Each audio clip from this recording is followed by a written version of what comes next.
radio for the masses. Headline edition, July 8, 1947.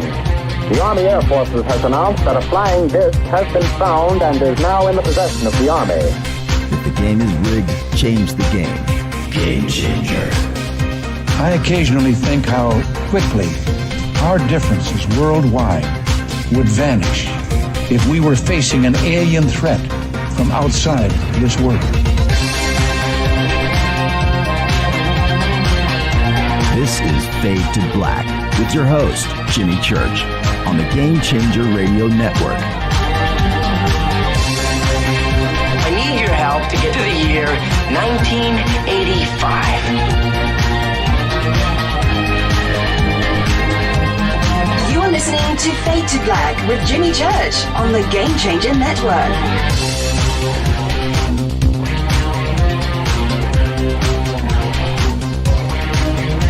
Good evening, Fade to Black. Bespoke radio for the masses. Yeah. How you doing? How you doing? Today's Thursday, March 31st, 2022. 90 days into the new year, only 275 days left. We are live from a bunker somewhere in the middle of nowhere. A total undisclosed location, but it is beautiful in here. Oh, it's even more beautiful now. What am I talking about? I'll show you in just a second. I would like to welcome everybody listening all around the world, all across the United States. Hither and thither, to and fro, back and forth, up and down, east and west, north and south, far and near. This is Fade to Black for KJCR, the Game Changer, and UnX Networks. I'm your host, Jimmy Church. What is cracking, everybody? How you doing? How you doing? All right. Tonight is another Fadernight. Open lines all night long. Totally uncensored. That's right. Unscreened, unfiltered, uncola. Everything happens on Fadernight. Your calls, your conversation. UFOs, conspiracy, time travel, the paranormal, the supernatural, lost history, guitars, food, whatever. Crystal skulls, right? It's Fadernight. It's open lines all night long, man. And it's truly my favorite night of the week. And I just get a chance to hang out with all of you. And here's the deal. Everybody wants their own crystal skull. You know you do. And if you click on Carolyn Ford's banner right now over at jimmychurchradio.com and visit her Einstein website, you can get your next or first crystal skull. All right? It's very simple. Use the promo code Jimmy for 10% off of your next crystal skull order today. I don't know why this thing will not stay still. And I swear I'm going to go back there. I'm going to tape it. I'm going to I cannot deal with this. I cannot. I need to have this over here to the side and out of the way where it's not in my way. But it just, look at that. Man. What am I going to do? What am I going to do? I have no idea. It's poltergeist, man. It's poltergeist. And here's the deal with Einstein the Crystal Skull. See, I want... should I just tie a string? Because I've got... Look. My next crystal skull is right here. And I am going to do an unboxing this weekend. As you can see, I have not opened it. It's right here. Man. What is in here? I don't know. So I'm going to unbox that this weekend, and I'm going to do it live. I'm going to do it live. Man, this is really, really pushing things with me. It is pushing things. I don't know what to do. All right. I mean, it's just blocking my stuff, man. It's blocking my Twitter. This weekend, right here. What? Right?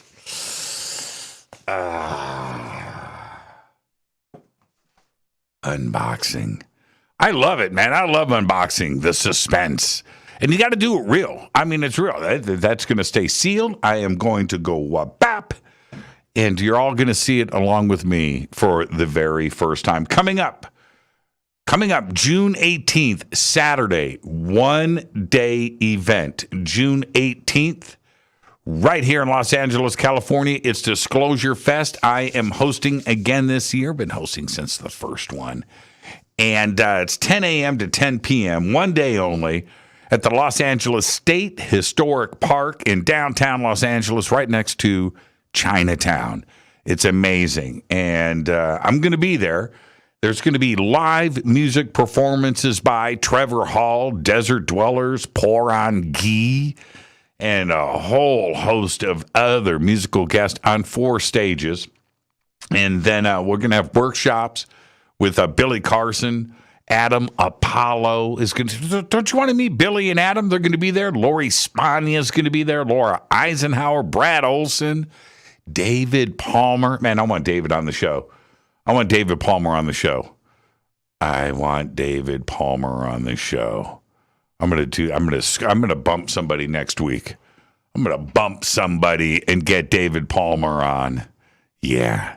Tickets and info right now over at disclosurefest.org. Follow me on Twitter at jchurchradio. The sandbox is hashtag F2B right there on Twitter. It's live in front of me. If my microphone didn't have its own mind, I would be able to check it out. But it's not moving now. But now I've got it move. It's so close to the screen. I must be glowing. Yeah. I decided to turn all the lights off in here today. Can you tell? Turned all the lights off. It's really dark in here. And so the glow of this screen is kind of looks cool, though. It kind of looks pretty cool. So anyway, where was I? It looks really cool, though. It does. I'll take a screenshot a little bit later so you guys can see what I'm talking about. It's pretty cool. It's actually working. Let's get to the breaking news. Russian forces have withdrawn from Chernobyl, the site of the world's worst nuclear disaster. The state enterprise overseeing Ukraine's nuclear power plants announced earlier today. Russian troops announced their intention to leave and hand over control to Ukrainian personnel, apparently because they were stuck in the exclusion zone, the most radiated part of Chernobyl and the most radiated place on Earth. And the Russian troops were all getting really, really sick, and they just decided to march to the Belarus border. A 4-legged robot dog named Spot is being used to gather data on structural and safety issues across the more than 160 acres of the archaeological park of Pompeii.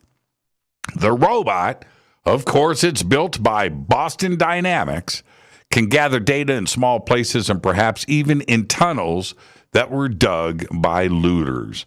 Park authorities are also experimenting with the use of a flying laser scanner to monitor the site. In 2003, this is the crazy news of the day.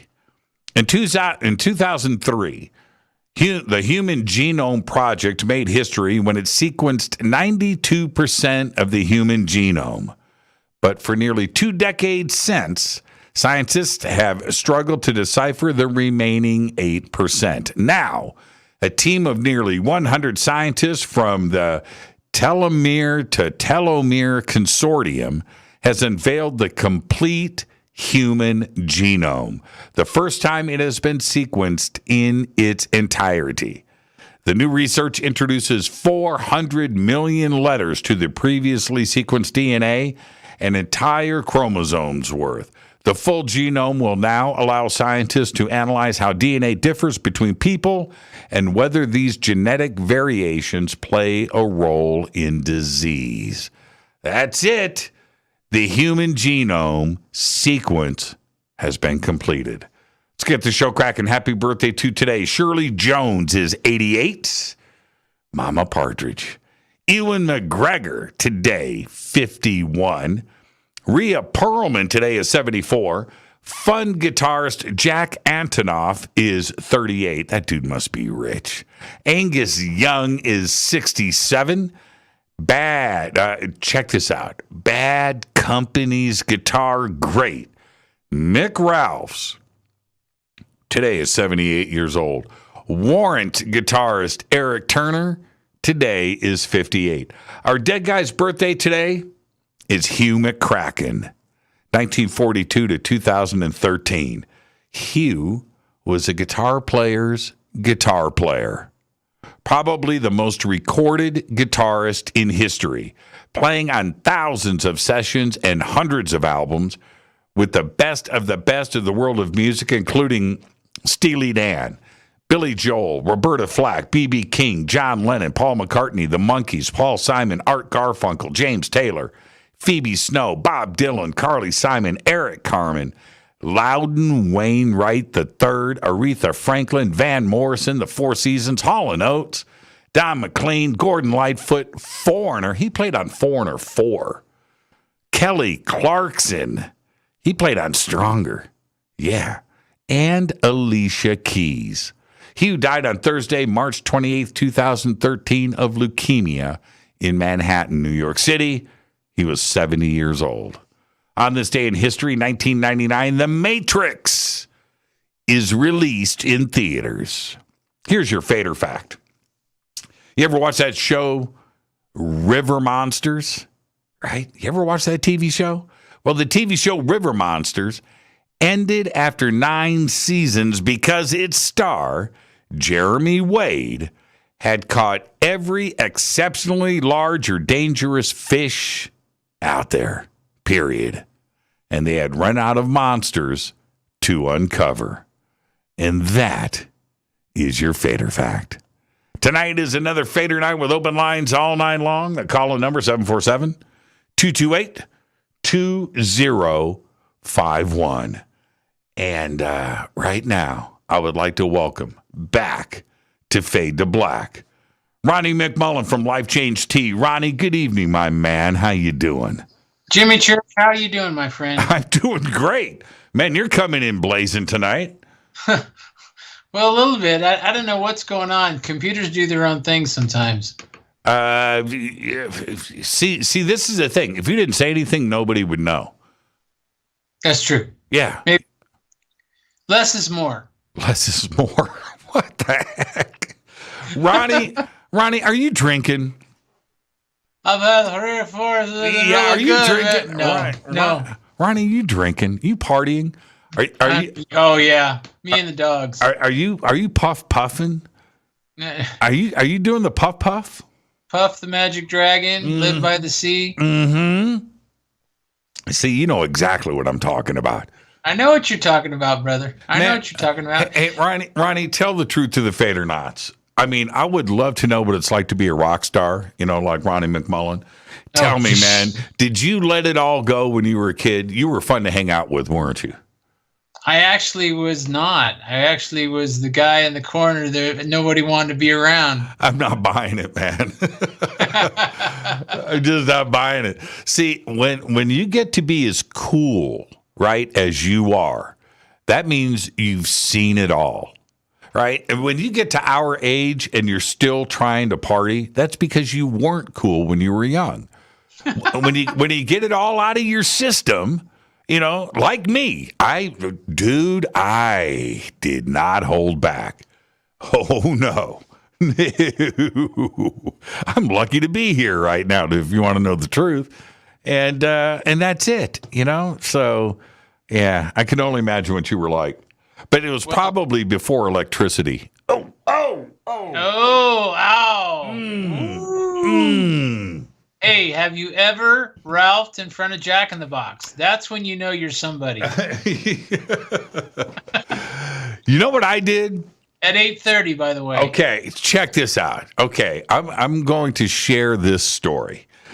And I thought about it earlier this week, so I can't believe you just brought up Ralphing. Okay, so I'm in my mid-20s, 25, 26. I'm right in there.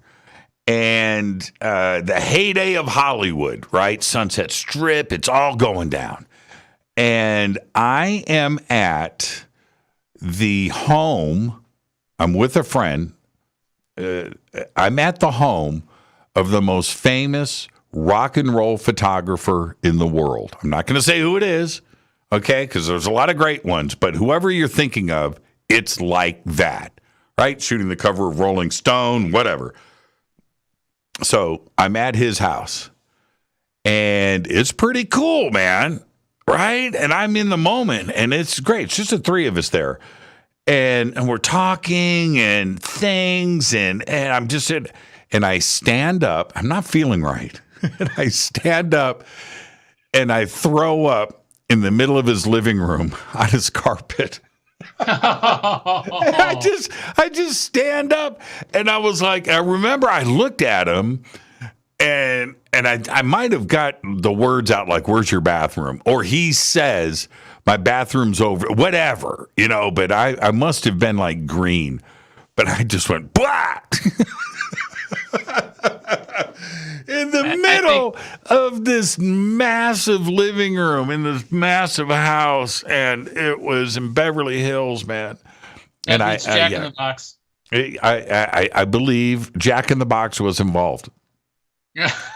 I do believe. No, I'm not making this up. I'm not. That's the part of the story that's really strange. But yeah, I mean, yeah. So we anyway, had a talk earlier this week. Did you go and do the deed? Did you do the hamburger deed? Oh, I did not.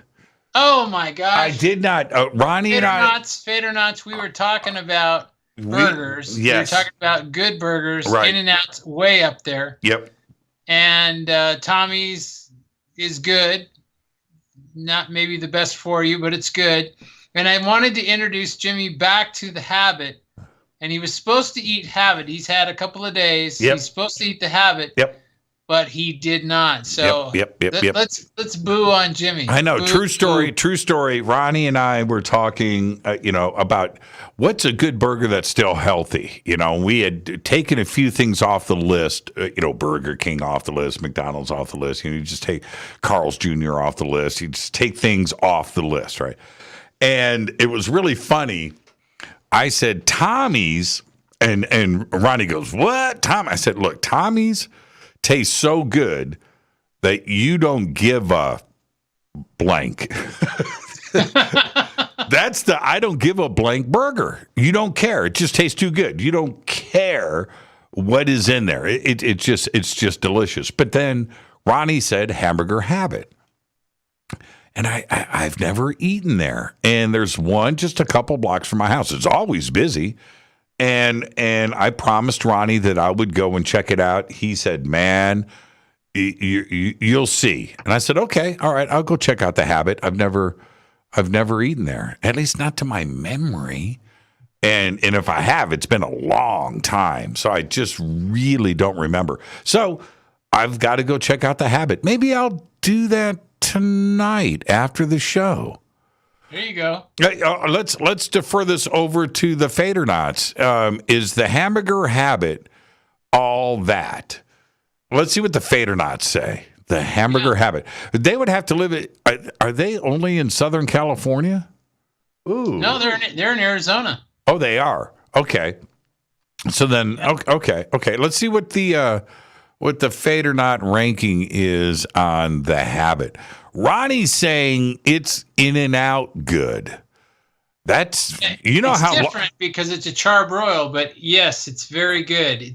Does it beat In-N-Out? No. Oh, but is it in the same area? Yes. Okay, you backpedaled. Ronnie just backpedaled.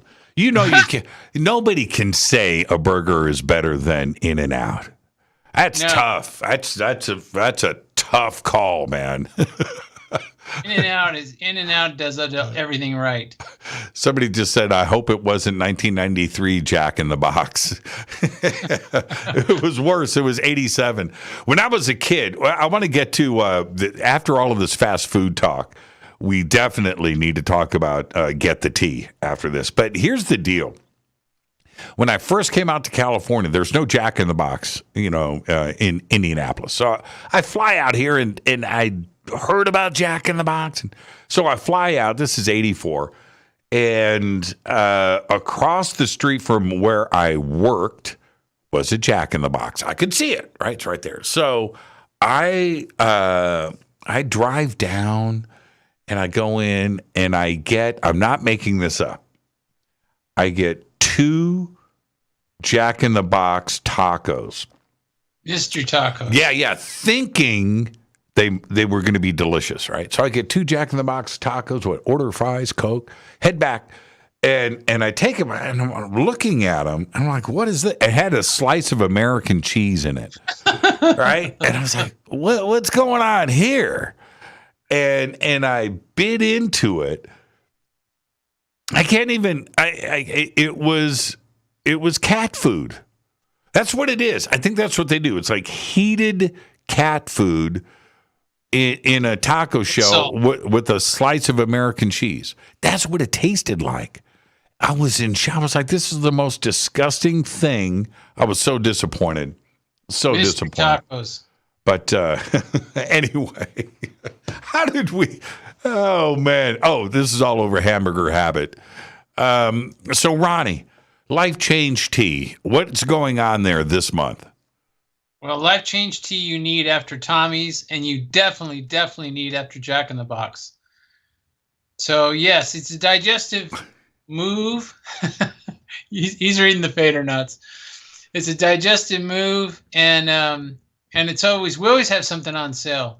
So we also have, because of the immunity situation, we have vitamin A on sale. $6 for a bottle of vitamin A. Can you believe that? Is that what? Wait a minute. Let me. I gotta go back and see this. Yes, $6. $6. $6. $6. Wow. And then our other special is the tummy special, which is really good because you've got the tea and you've got G.I. Joy and Coral Sea, but you've got G.I. Joy, which is really, really good after you've had Jack in the Box or McDonald's. Yes. I love G.I. Joy. It's on my countertop. And it does a great job. So we're putting stuff on special, making it easy. And let's not forget that you want to get some free shipping on that. Yes. What do you say, Jimmy? What do we do? Is it Fader? Fader? It's Fader, Fader. Put in the coupon code. Don't forget to hit apply. Get your free shipping. And you can get a vitamin A building block, which is also good for the eyes, for $6. Man, that is amazing. $6 for a bottle of vitamin A. So they could order both, right? They could get the Tummy Plus special and the vitamin A and free shipping. Yes. Man, that's a great deal, man. Da-da-da-da-da. Yeah, that's a great deal. You'll still have a little extra money to go to Habit. And see, this is the thing, and I know, Ronnie, I kind of joke about this, but it's really true. This isn't an excuse to eat the wrong foods or abuse yourself. But if you do like I do, I know that I've got the tea right there in the refrigerator, and I could go crazy and do something that I'm not supposed to do, and I follow that up with a glass of tea, and I'm okay, and it's at least. I've got weaknesses, Jimmy. I've got weaknesses. I got to have some goods once in a while. At least in my mind, right? At least in my mind, I've done the right thing. and it's not justification for doing the wrong thing, but at least I know that I've got that to back it up. And I'm being very serious, and I take advantage of it. I really do. I really, really appreciate Get the Tea and the way that the tea works on my body. I just appreciate it, Ronnie. I seriously do. Well, we got to take care of you, Jimmy. Keep you going. You got lots of airtime to go. Yes. Here's the thing. And I was, I talked yesterday about finding your bliss, right? No matter what it is, just go and find your bliss. And I have found my bliss, and I've spent too many years just out there in the wrong areas and doing the wrong things. And I came to a point in my life where I realized that I have more that I want to do. I found my bliss, and I want to enjoy myself now. And I'm able to do that because of your company, because of Get the Tea and what Life Change Tea means to me. And I'm being very, very serious, Ronnie, and I want to thank you for that right now. Well, I appreciate it. And there's a lot of Fadernauts that have followed suit, and they're getting the stuff, and it's real nice, and they say nice things, which is very kind. So, as you say, and I've heard you say this on many shows, we're a big family. Absolutely, Ronnie. And I want you to behave. I want you to have fun this weekend. Be safe out there, and I'll talk to you over the weekend. Sounds good. I want to hear habit stuff. I'll talk to you. Ronnie McMullen. Thank you, Ronnie. Ronnie McMullen, Life Change Tea, and it's all simple. Go to wtih.com. The specials are right there on the homepage. Vitamin A for $6. Get the gut special, the tummy special. Get that right now. Get them both. Promo code FADER, FADER. You get everything on sale, and you get free shipping. The links to everything are over at jimmychurchradio.com. All right, I'll be right back after this short break. It's Thursday night. It is Fader night with open lines all night long. Stay with me. I'll be right back.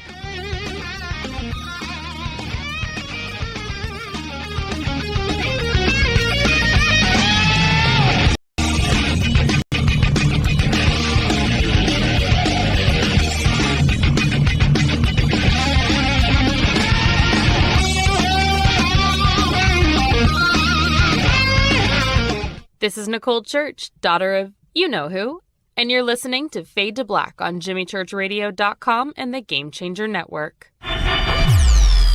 You're listening to Jimmy Church and Fade to Black on the X.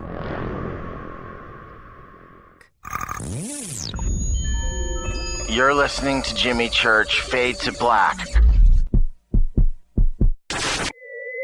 Fade to Black will now pause for alien identification. The station that talks the net.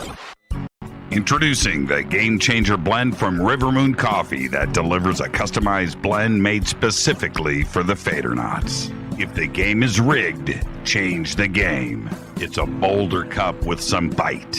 Game Changer is the coffee of choice for those that prefer an organic dark roast that is slightly lighter and milder, but it's still dark. With wild notes of pecans and chocolate with a rich, balanced, full-bodied cup that is roasted to perfection for a great coffee to start your day, as an after-dinner coffee or anywhere in between. Artisan, small batch roasted to perfection. USDA certified organic, all River Moon coffee is freshly roasted and packaged in the USA. Just go to rivermooncoffee.com or click on the banners over on our site and use the promo code F2BBLEND for 15% off of your order today. rivermooncoffee.com. This is the only way forward. This is Fade to Black. Make contact. This is Jimmy Church of Fade to Black, and you can get our podcast for just $2 per month. All you have to do is click on the podcast banner over at jimmychurchradio.com. Hi, folks. It's troubling times, and fear is pushing emotions, which in turn pushes health the wrong direction. Do you ever get an ache because life is uneasy? Try Life Change Tea at wtih.com. Life Change Tea works on your digestive tract, helping to move food through quicker and comfortably so your health is spot on. Life Change Tea may not help with world issues, but it will help with your digestive issues. A glass a day helps keep the intruders away. So, change your life today. Log on to getthetea.com. That's getthetea.com. If your health game is off, get on by ordering Life Change Tea. Getthetea.com. And while you're on our site, look around at the great non-GMO organic supplements. And if you're a sales shopper, go to our specials page and see what's for you. I've been drinking the tea for 12 years, and I'm sure glad for its health benefits. Again, that's getthetea.com. Getthetea.com. The tea that makes you go. Do you have an interest in the paranormal? Then you'll love the unxnetwork.com. The X is your streaming audio and video for everything supernatural, strange, and mysterious, like UFOs, Bigfoot, ghosts, and so much more. From hosts like Jimmy Church, Whitley Strieber, Micah Hanks, and Christina Gomez. Visit the unxnetwork.com show page for a complete list of all the paranormal programs you'll find on the X. Be sure to follow us on Twitter for updates at KUNXDB. Follow our Facebook group, UnX Network. Find the podcast on Spotify, iHeart, Audible, and Apple Podcast. It's time. It's new. It's the X. 9 out of 10 geneticists agree. Fade to Black is not your father's radio show on the Game Changer Radio Network. Hi, this is Rob Reiner from Anvil, and you're listening to JimmyChurchRadio.com. What's up? I'm Chris. What up? This is Kyle Massey, and you're listening to Jimmy Church Radio.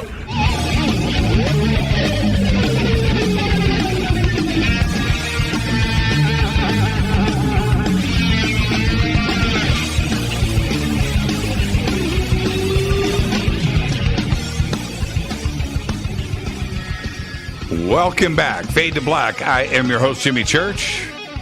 Thursday night, Fadernight. Open lines all night long. Lines are open. 747-228-2051. 747-228-2051.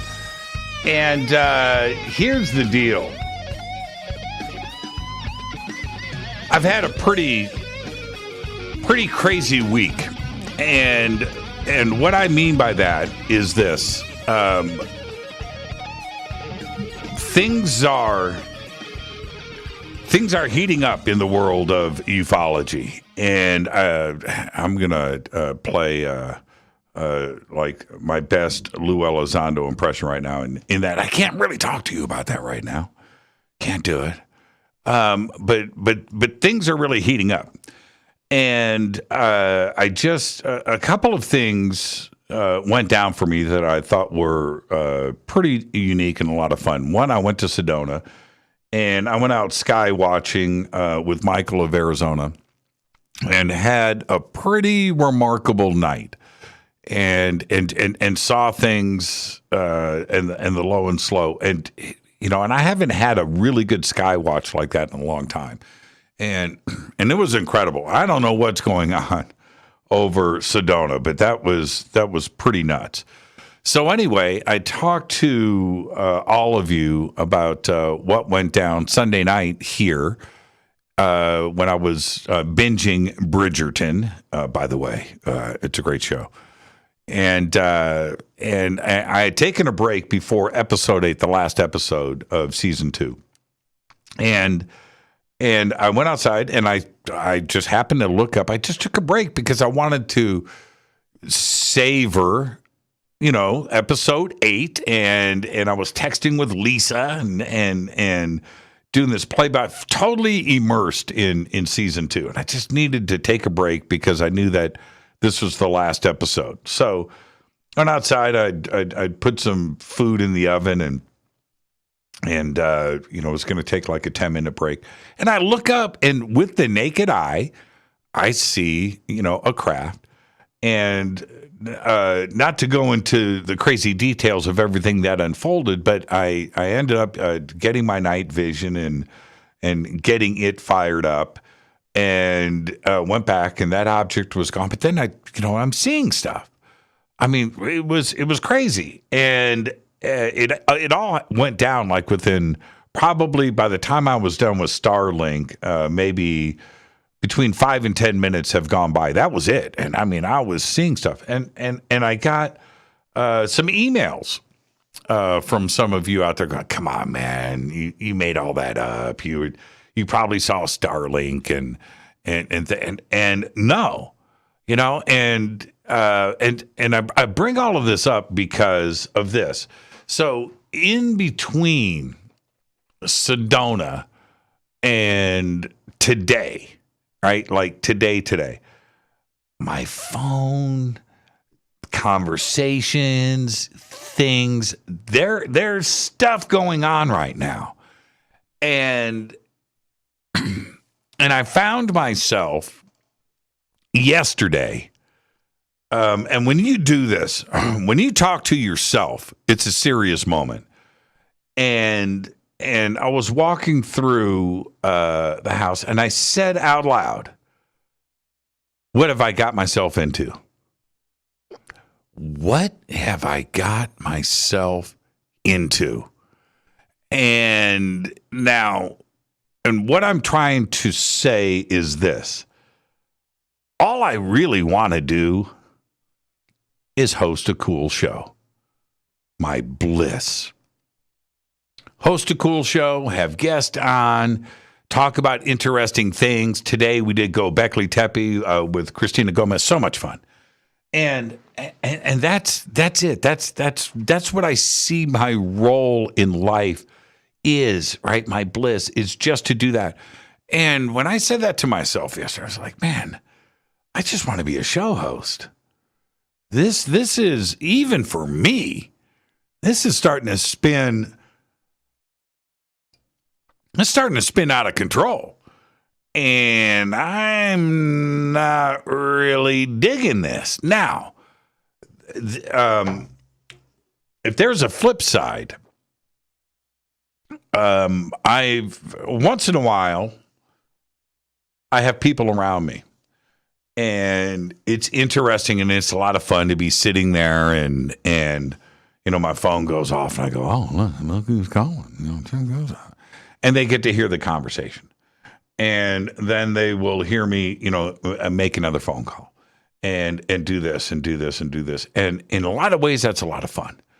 And a couple of months ago, I was out to dinner with, oh man, let's just say some people in the entertainment industry. And one of these executives said, because we were sitting there, my phone lights up and the person sitting next to me glances down and went, oh, really? And I go, yeah. Well, are you going to take that? I said, no, we're at dinner. What? And this person said, man, I would just love to answer your phone all day. And that's cool. That's the flip side. That's, you know, it's like cool. It's cool. And then there is the other side of it where this is, I'm just telling you that things are getting ready to hit the fan. And not in a negative way, but me personally, I just want to host a show. I don't need to be thrust into the middle of this and suddenly, no, I'm just not that important. And I understand the view from the outside looking in. I get that. But yesterday, the pressure, I mean, it was just like, it's feeling like it's getting to be too much. And I'm not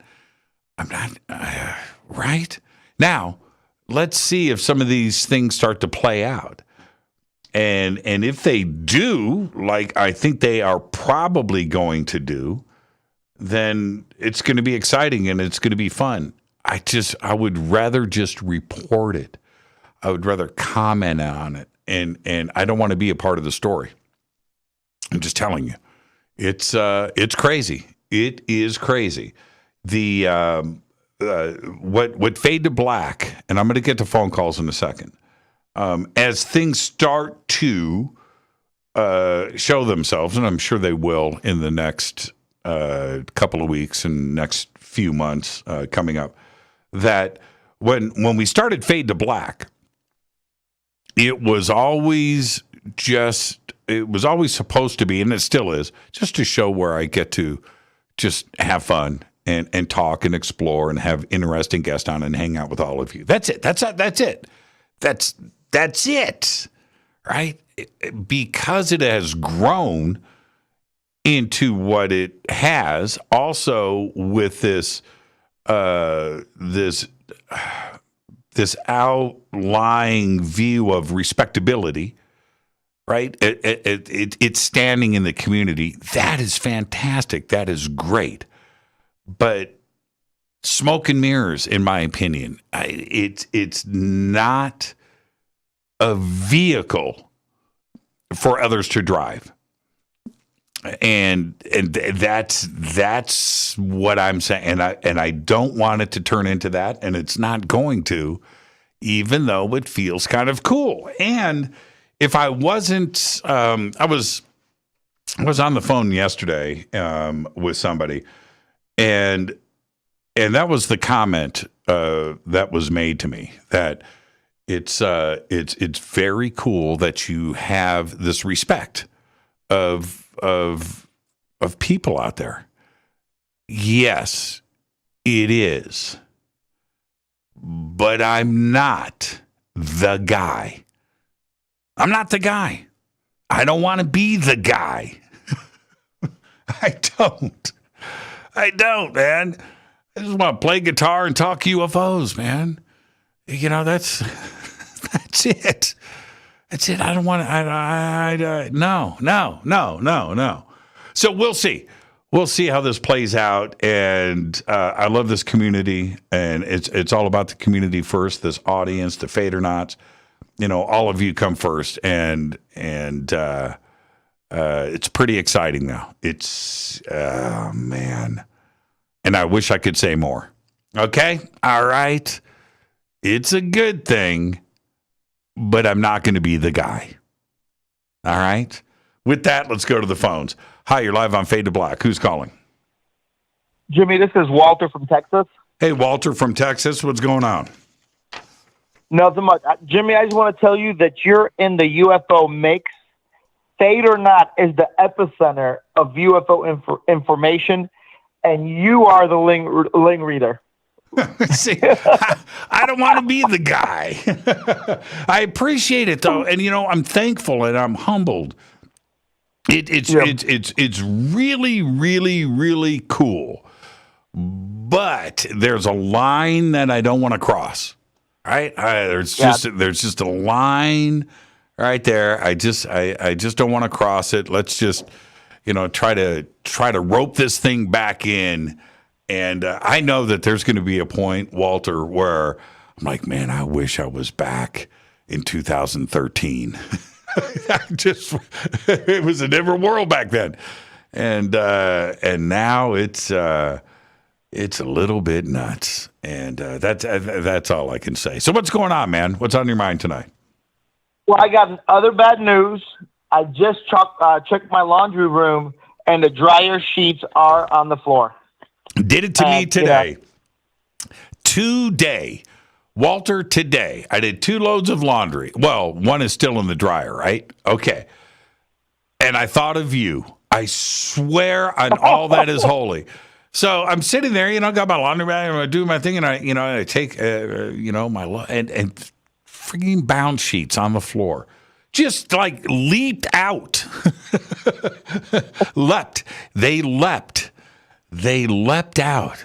There's a conspiracy here, man. There's some kind of thing happening with this, and I'm gonna. Well, do you know? I walked into my laundry room. I said, I got to check how many sheets I got on the floor so I could let Jimmy know. And I had to go do it. I'm going to defer this to the Fadernauts. Do your bound sheets leap out of your dryer and end up on the floor? Not a sock. It's not a sock, right? It's not a T-shirt. It's not a pair of jeans. That's not what it's the bound sheets on the floor all by themselves.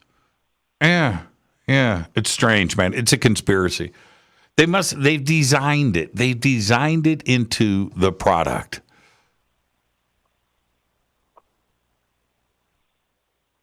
Walter. Oh, okay. I don't know if you're finished. Jimmy, I love uncomfortable silence. I know it's not good for radio. We know that. I just want to tell you, see, it's like you said, to go back to 2013. Well, as time progresses, everything gets more complicated. And, I think we all out there want to go back, 5 years ago, 10 years ago, because it was just a lot simpler.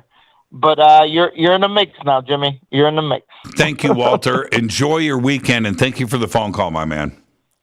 No problem. Thanks so much. That's a great phone call right there. Walter from Texas.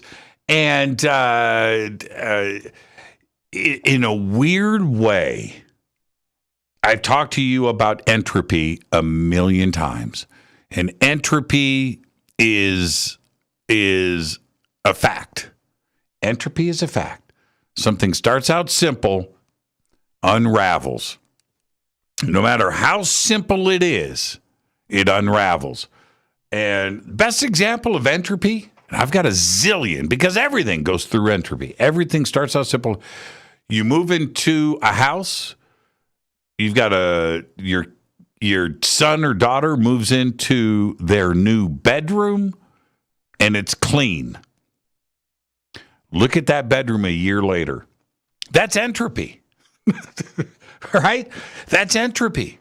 That's it. No matter what, starts out simple, ends up unraveling itself.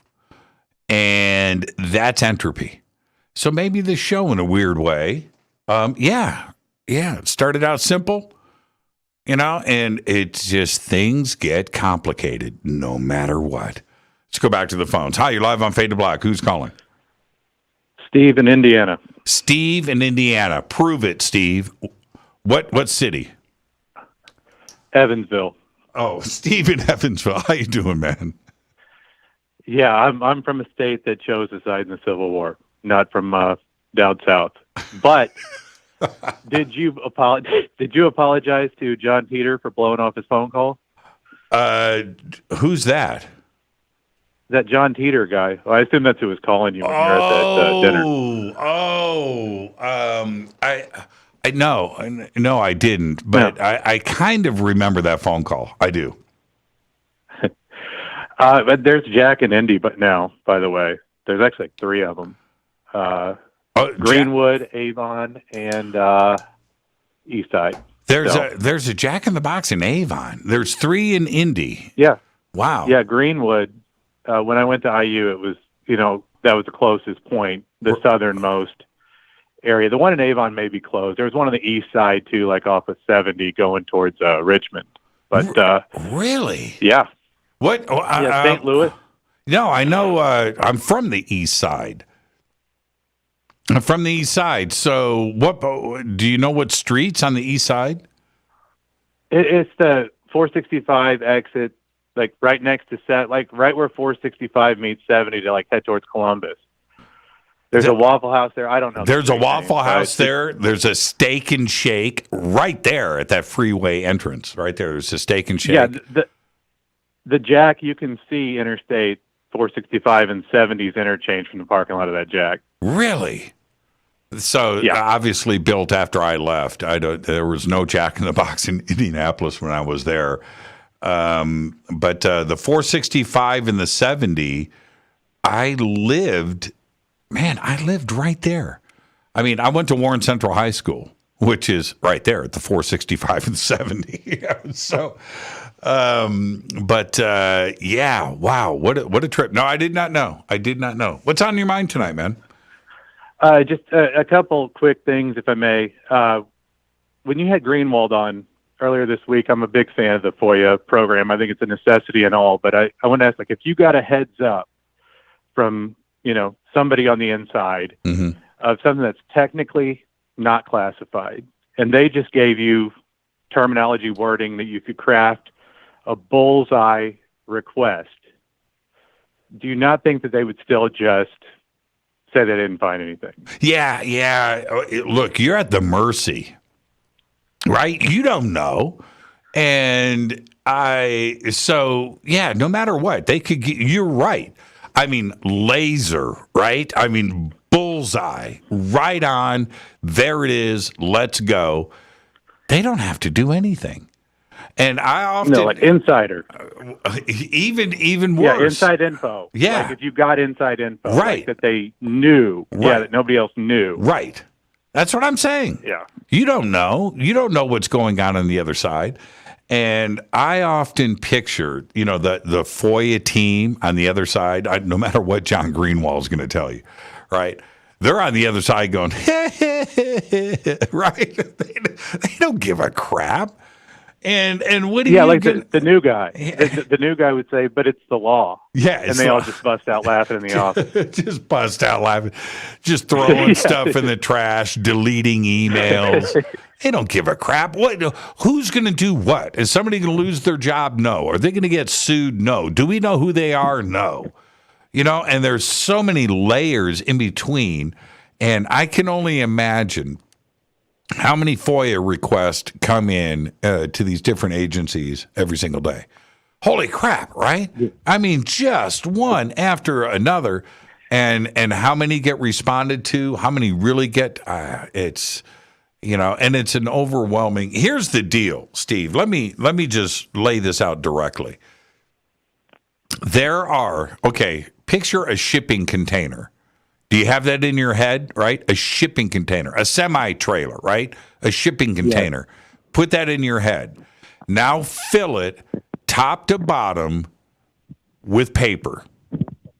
Now fill it top to bottom with paper with printing on it. And you don't know anything that's inside of that trailer. Now take that shipping container and butt it up end to end and string it across the United States. And now you go and you hit somebody with the FOIA request. And that, no matter what you say, that thing is in one of those shipping containers. And now you're asking somebody to go and find it. Right? Now times that, times 1 million. Right? How many FOIA requests are coming in?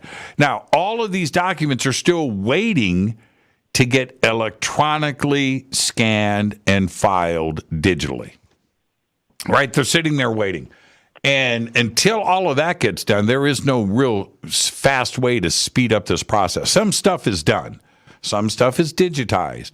A lot of stuff in the modern era, let's say 1999, 2000 until today, less and less paper, right?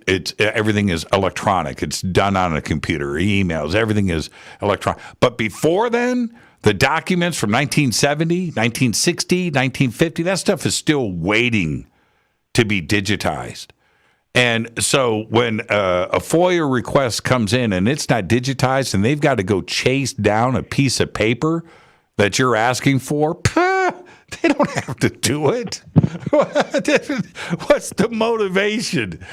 It's not like they have 5 million people available to go and look through records and file cabinets and pull out paper and scan it and get you the file just because you want it, no matter how important it is. And that's the way I look at FOIA, man. That's the way I look at it. I don't know how anything gets done. No, I don't either. Money, but even then it's doing a lot of work to catch a lot of flack. So I would think that would deter, a lot from wanting to go above and beyond to find something. Yeah. Knowing that it's going to cause an uproar. Yeah. Do you lead to more requests? Yes.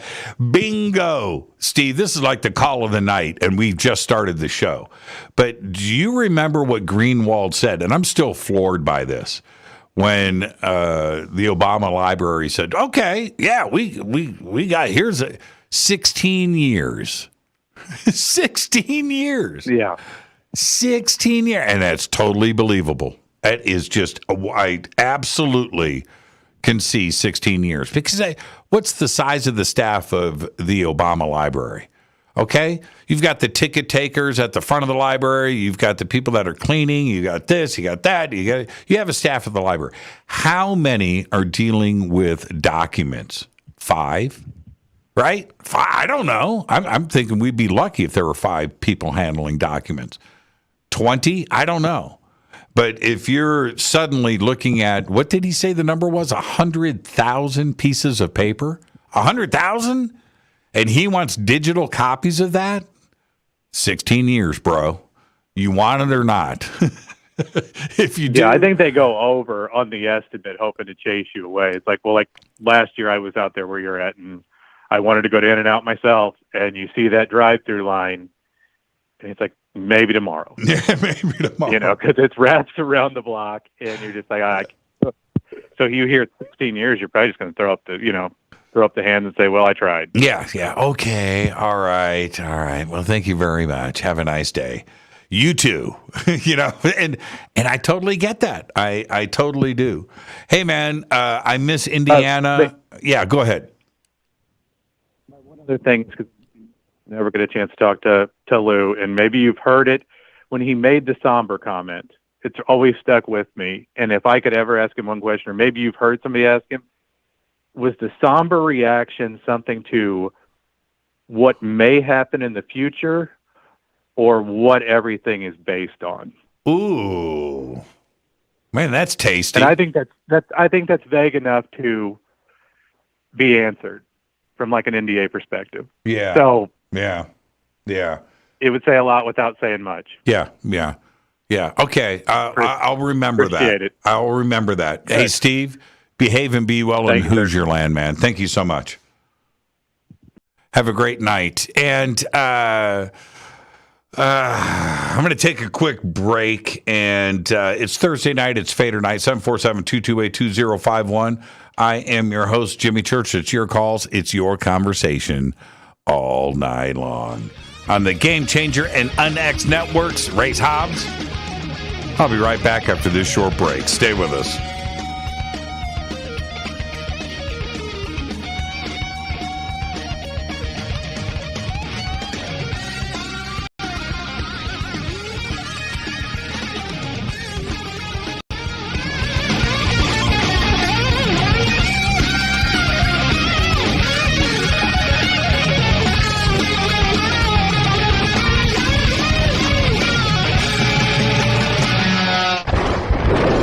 This is Fade to Black with Jimmy Church on the Game Changer Radio Network.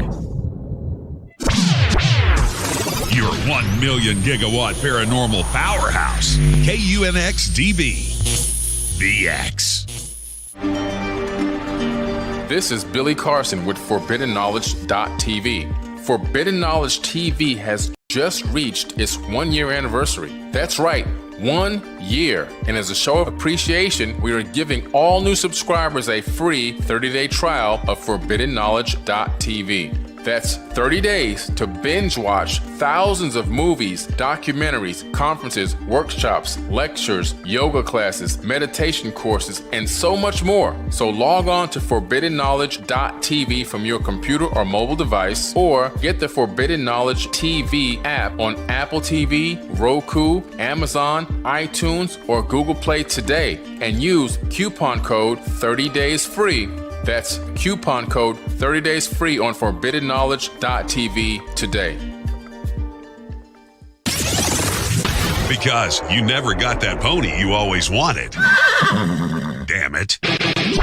Jimmy Church and Fade to Black on the Game Changer Network.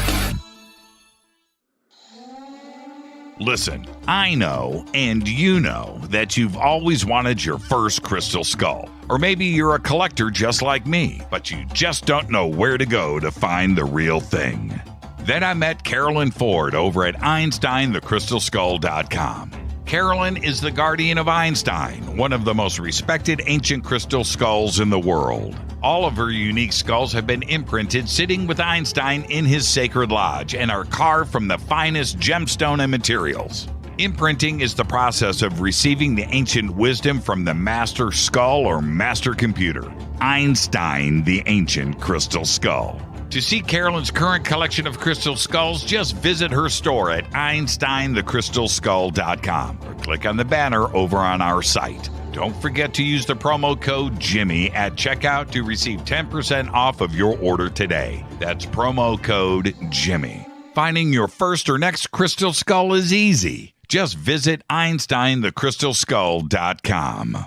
Hi, Race Hobbs with the X. Obviously, if you're listening to this, you have an interest in unexplained phenomena like ghosts, Bigfoot, and UFOs. And by now, you know that we have our own X blog, the Un-X newsletter, and the Un-X magazine quarterly. But most of you don't know that we have started our very own paranormal conference. And this year, for safety, this 2-day X-Con will be virtual, so you can attend from the comfort of your home. X-Con presenters include Whitley Strieber, Micah Hanks, Margie Kay and Preston Dennett, Lisa Martin and Wayne Lawrence, Lee Spiegel, Debbie Zagelmeyer, Dan Terry, Kate Grabowski, and Ray Hernandez. There will also be a live paranormal investigation by the Riverside, Iowa Paranormal Team. So come hang out with us in the safety of home as we set out to explain the unexplained Friday, May 13th and Saturday the 14th, 2022. And tickets are on sale now. Go to unxnetwork.com. That's unxnetwork.com.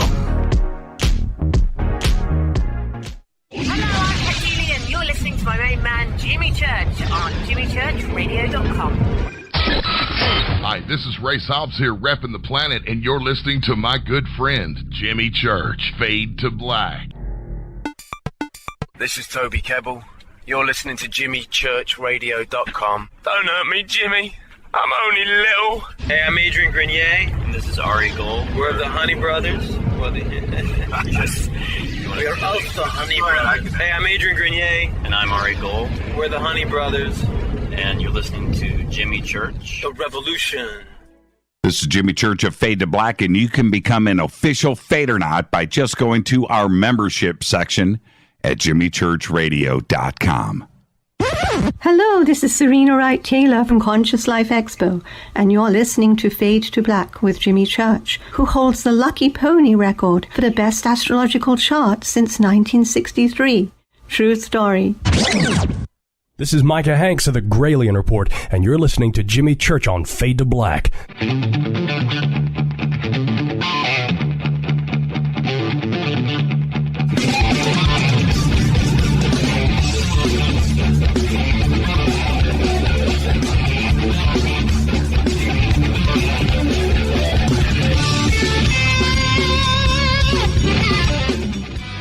Welcome back, Fade to Black. I am your host, Jimmy Church. Thursday night, Fader night, open lines all night long, 747-228-2051. Lots of calls on hold. Stay right there.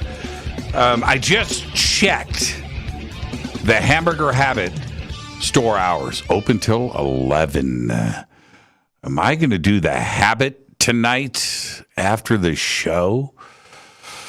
Oh, man, what am I going to do? What am I going to do? Yeah, probably. Let's go check this out, see if Ronnie is correct on this one. The FOIA, that was a great call from Steve, and I really have always felt that people putting in these FOIA requests, and I've got plenty of friends that do it. It's not just John Greenwald. And putting in these FOIA requests, and I've always thought over the years, what really happens, right? What really happens with these FOIA requests? I can only imagine what that email is like. They're just flooding in all day long, these different requests. And how do you know that somebody is taking you serious?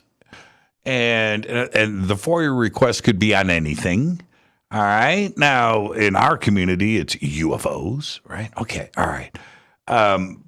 And I get that. But how do you know that your stuff is being considered? I've always just pictured in that FOIA office, man, whatever. We'll get to that in 2 years.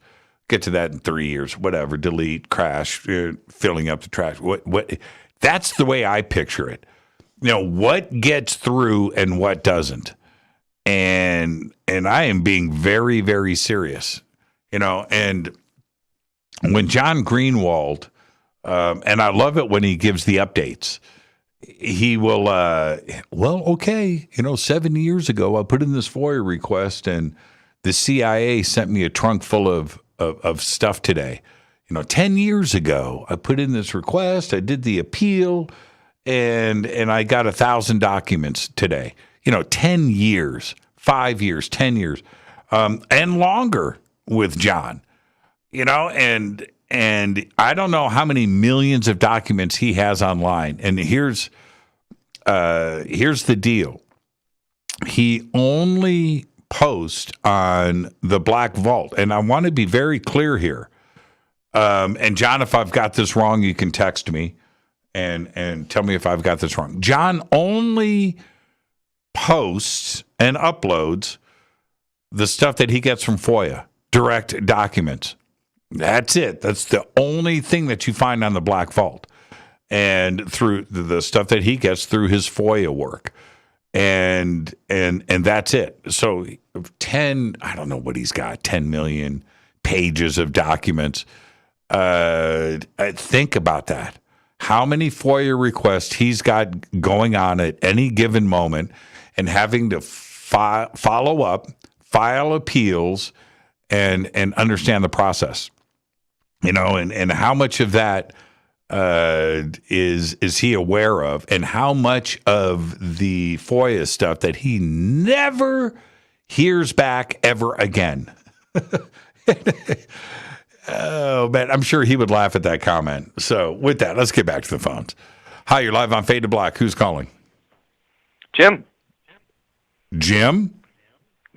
No, it's Nitrous Ninja. Oh, hey, Nitrous. How you doing, man? What's cracking? Okay. I told all the people on the chat stream that I would call in tonight with the story of the mini Mothman or Moth Boy. Can I do it? Oh, well, too late now. What if I said no? I'd have to call back next week. Did you say mini Mothman like baby Bigfoot? Right. Listen, see, I wrote a manuscript a couple years ago about the Mothman, and I let Nick Redfern read a couple chapters, and he told me it was good, but he said, what you're trying to do is rewrite a book that's already been written, the Mothman Prophecies.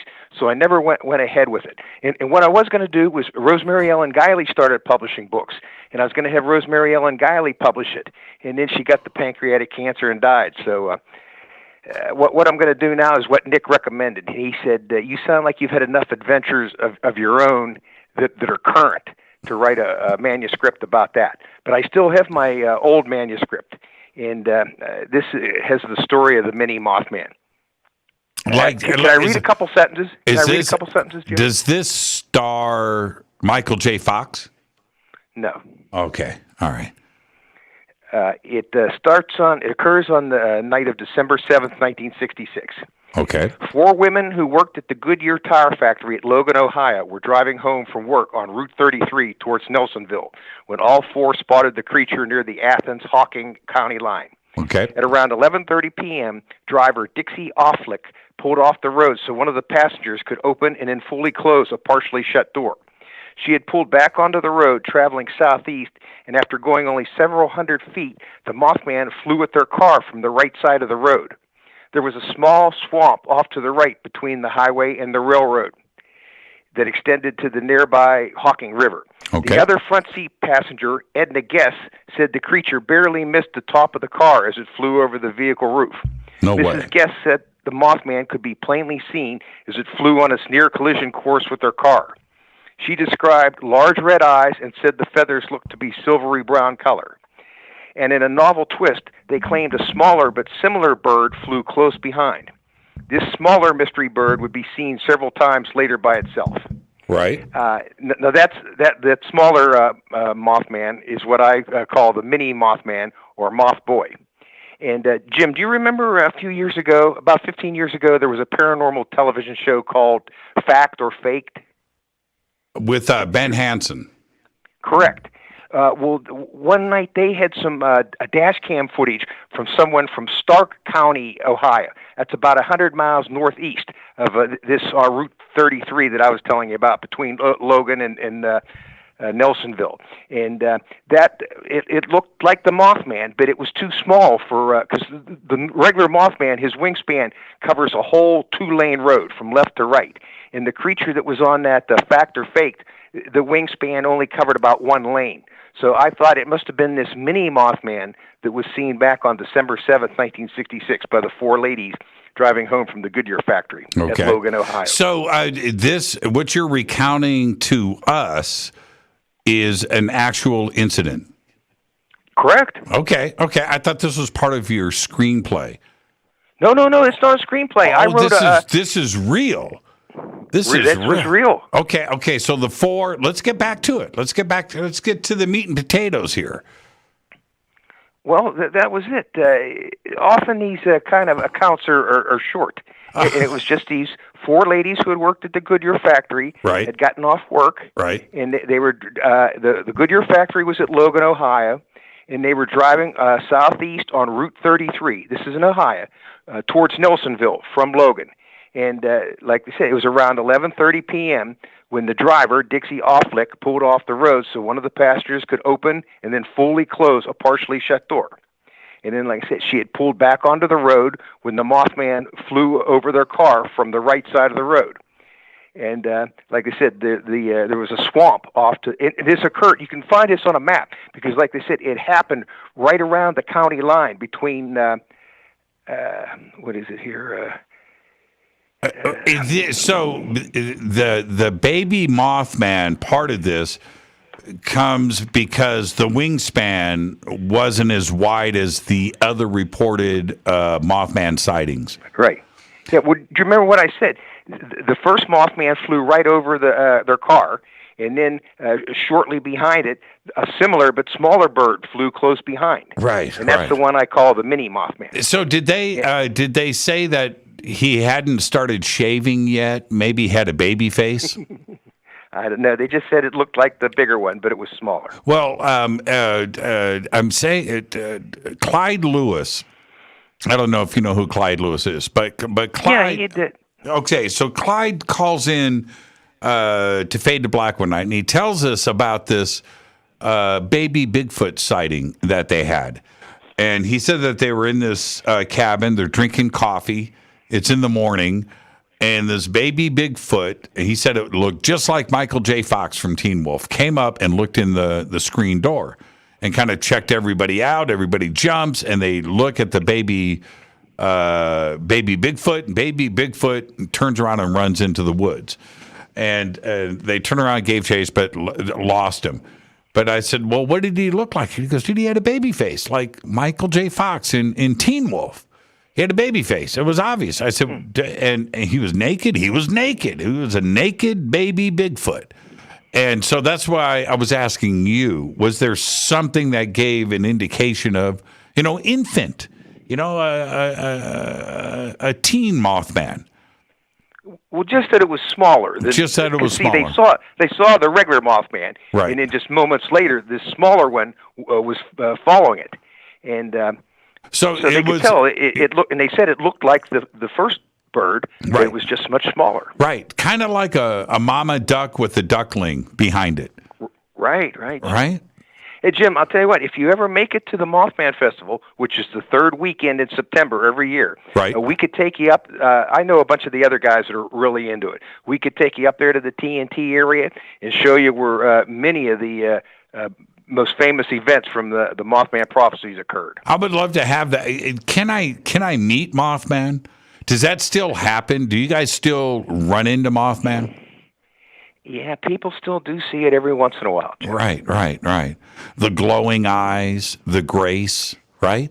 But like John Keel wrote in the Mothman prophecies, it provoked unspeakable terror, and those that saw it claimed they never wanted to see it again.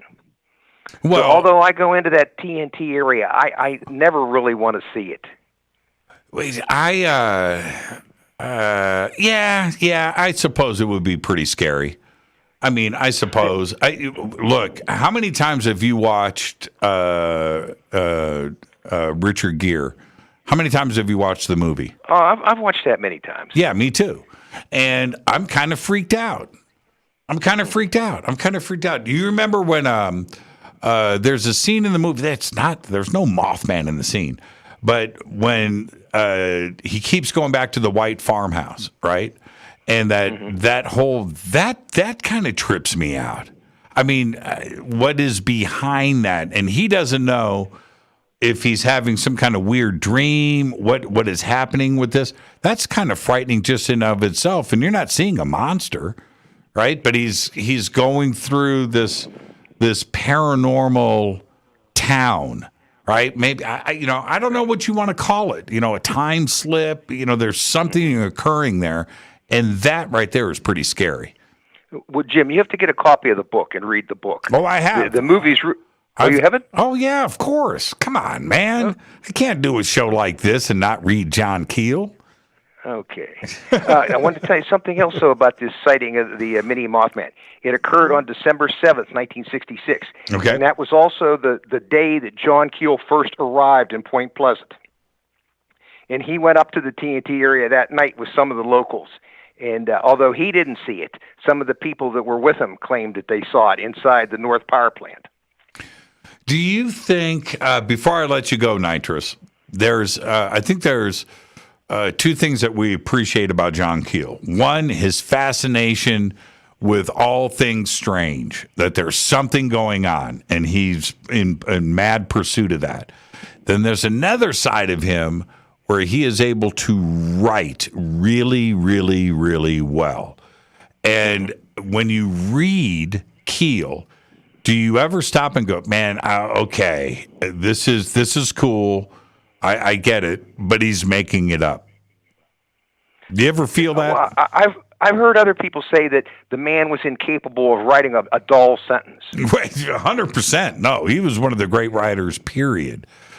So was some of this just fiction? Was it fantasy? No, because a lot of the locals knew most of the people that saw something, and I've had other people corroborate their tales that they knew them and they stuck to their story. Yeah. That's not what I'm saying. I'm saying you take the real story and then you just make it juicy. Well, one thing that John claimed that he never saw the creature himself. Yet if you read the book, there was one night where he and Mary Heyer, the local newspaper reporter, they went to a high hill east of Point Pleasant, and at night, and they saw a private plane fly over, and then they saw something dark about 100 yards behind it that was kind of shaped like an airplane, but it had no lights on it. And John had a telescope with him, and he tried to find it in the telescope and couldn't find it. But he saw this dark, large, like a huge bird or a small airplane following the private plane only about 100 yards behind it. Mm-hmm. So he may have actually seen the Mothman at a distance. I got to get that's all in the Mothman prophecies. I got to get out to the festival. We'll do it. Hopefully, I can do it this year. It's a long way from California, though. There's a new thing though. There's a technology. It's new. It's called airplanes. And check this out, Nitrous. You can actually buy a ticket. Anybody can do this, by the way.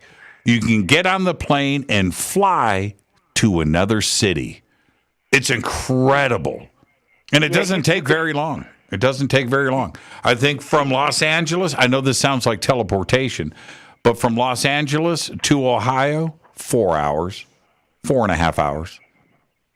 Yeah, let's see. What's the capital of West Virginia? Richmond?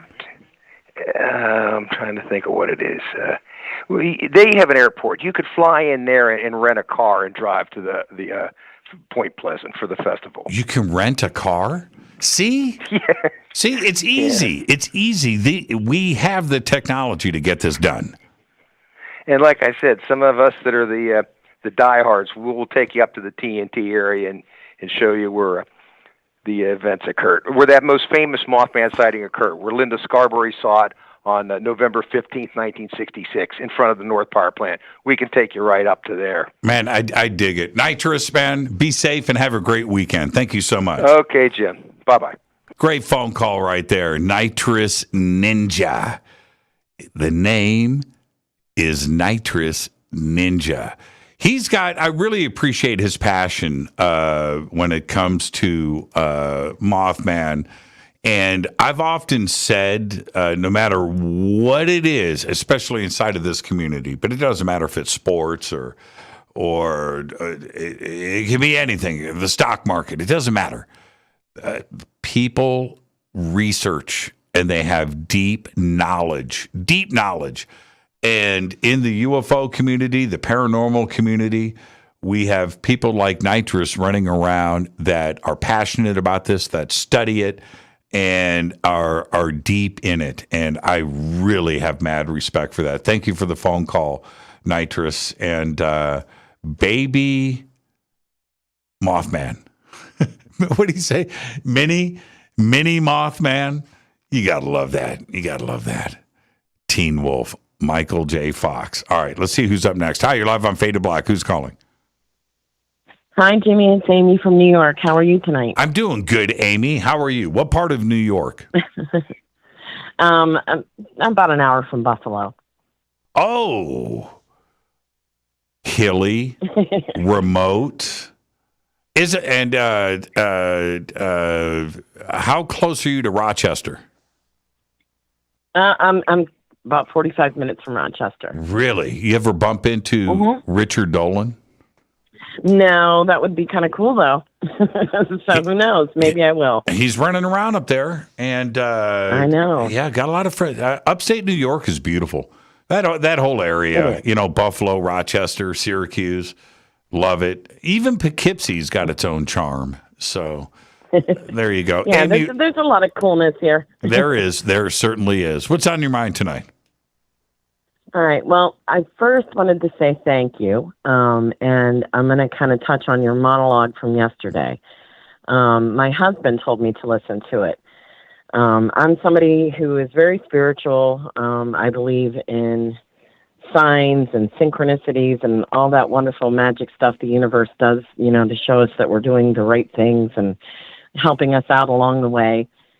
For a while, I've had a side gig that I wasn't devoting a lot of my attention to, but it brought me a lot of joy. And lately, not so much work. And work kept getting more and more challenging, more and more difficult, and it just wasn't making any sense.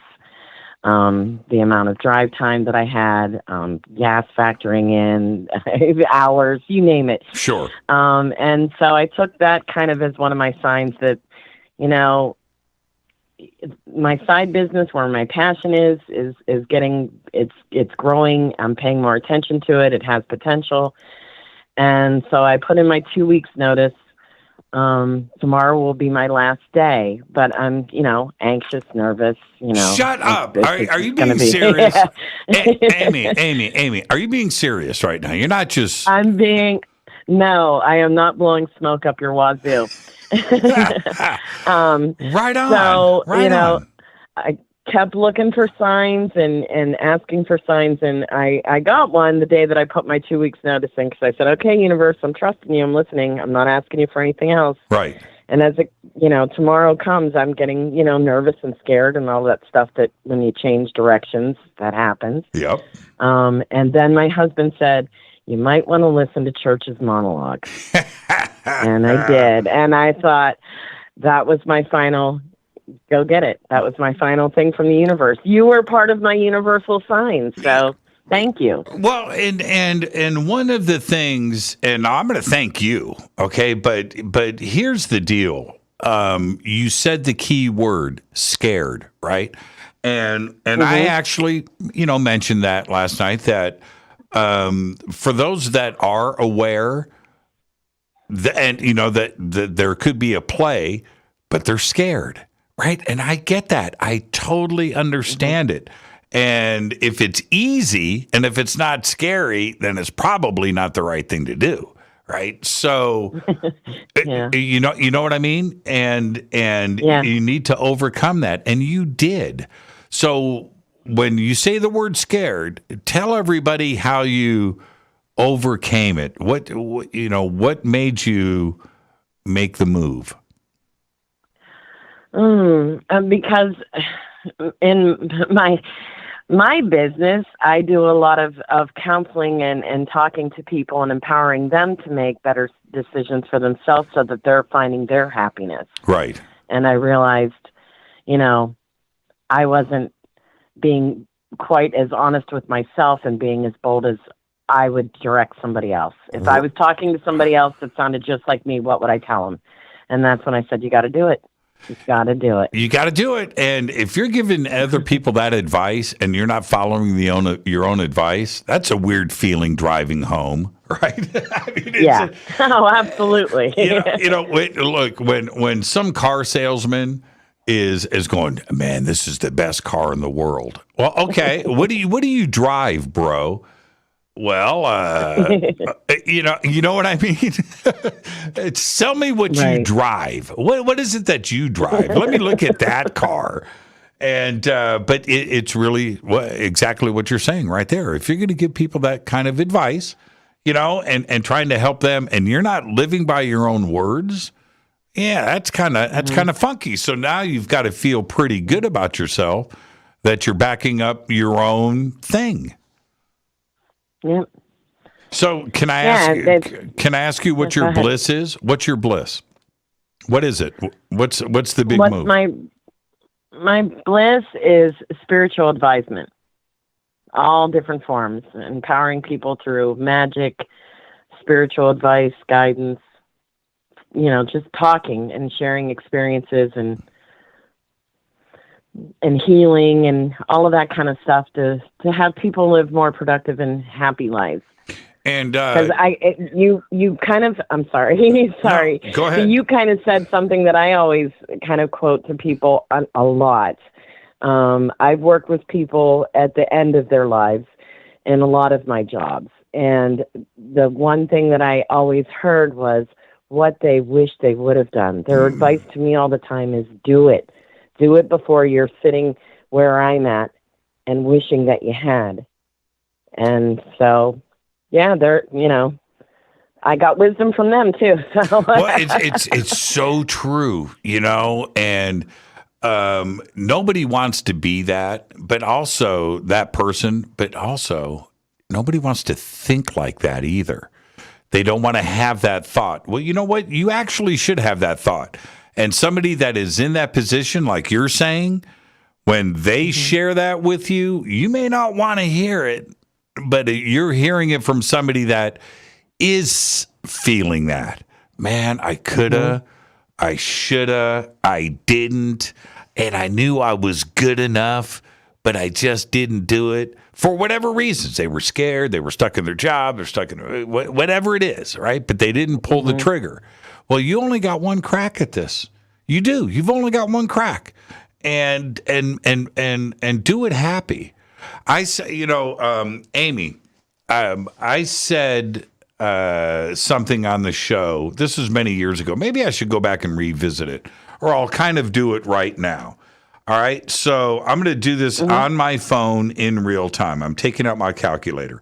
So we have 365 days in a year, right? Okay. And if you make it to the age of 70, how many days is that? How many days? Oh, that's how many days? That's not my strong suit. Come on. That's a lot of days, Jimmy. It's not. It's only 25,550 days. If you make it to the age of 70, that's all you have on this planet. That's it. So now let's go to the scary part. Let's say you are 45 years old and that's it. 16,425 days that you've lived on this planet. So you take that and you go 25 minus 16,500. That means you've got 9,000 days left. 9,050 days. If you're 45, if you're 45 years old, that's it. Yeah. Days are precious. Your minutes are precious on this planet. Do it happy. Amy, good on you, man. And you know what? What's your husband's name? Jason. Jason's cool. Tell him I said so. And you enjoy the rest of your weekend. Call me back and let me know, okay? Hey, I will. Thanks. Thank you, Amy. And that's a great phone call right there. And I'm serious. You're 45 years old. You want to crank this thing to the age of 70? You got 9,000 days left on this planet. 9,000! Minutes are precious. I'm your host, Jimmy Church. This is Fade to Black. It's Fadernight. Open lines all night long. I'll be right back.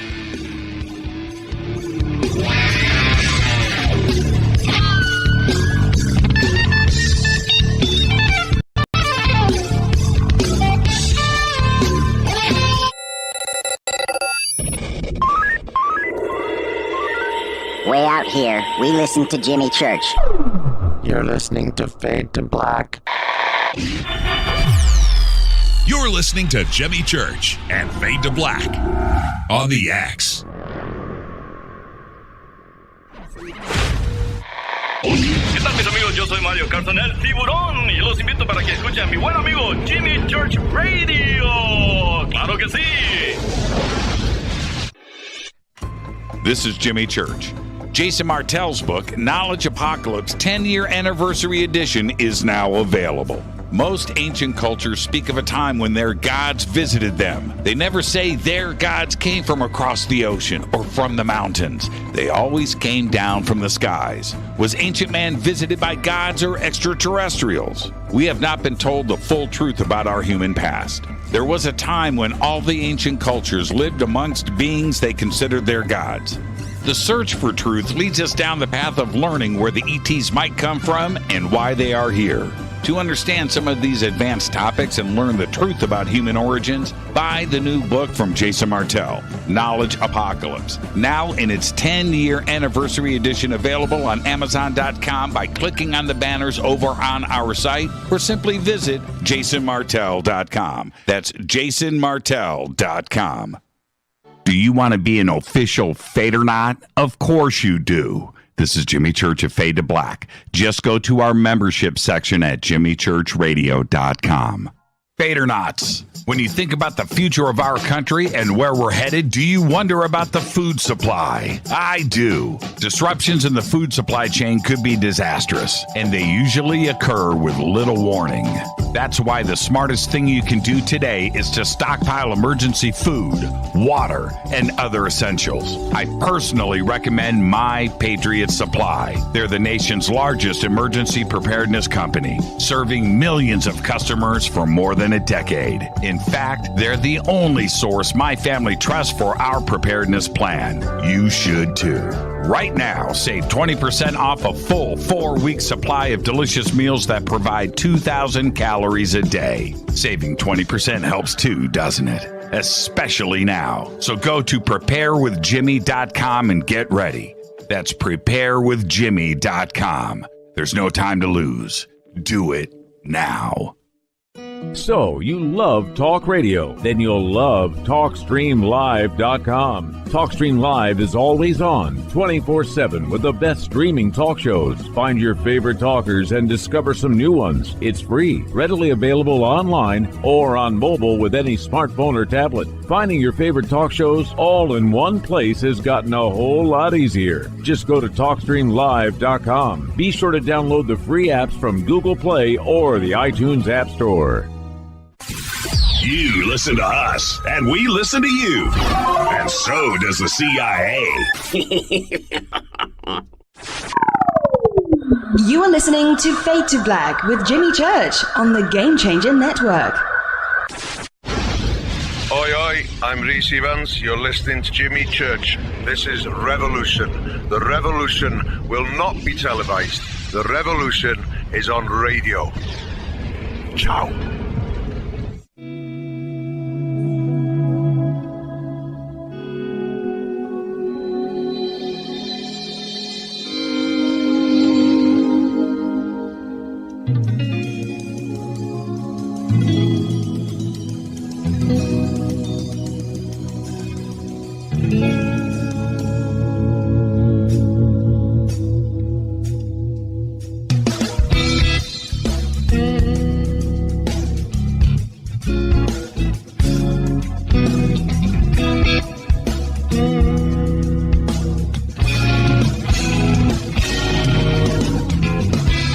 Welcome back. Fade to Black. I'm your host, Jimmy Church. What is cracking, everybody? How you doing? Man, I'm looking at myself. Am I that dark? Here, hold on. I'll turn up the lights. It's Thursday night. It is Fadernight with open lines all night long. Let me see if I can do this. Hold on. No, it's not that. Is it this one? Is it? Oh, it's not that one. How do I turn it? Oh, yeah, there we go. Okay, so I'll go like that, and then I hit this one. And is that brighter? That's a little better. Man, now it's too bright. Now I can't. Thursday night, Fader night, open lines all night long. 747-228-2051. It's my favorite night of the week, hanging out with all of you and open lines, unscripted, UFOs, the paranormal, the supernatural, lost history, time travel, hamburger habits, guitars, all that stuff. Let's see who's up next. Hi, you're live on Fade to Black. Oh. Who's this? Okay. 3, 2, 1. I'm just going to listen to this phone call for a while. I'm just going to listen and see what's going on in the background. Do you hear anybody snoring? Hi, you're live on Fade to Black. Who's calling? Yeah, you're live.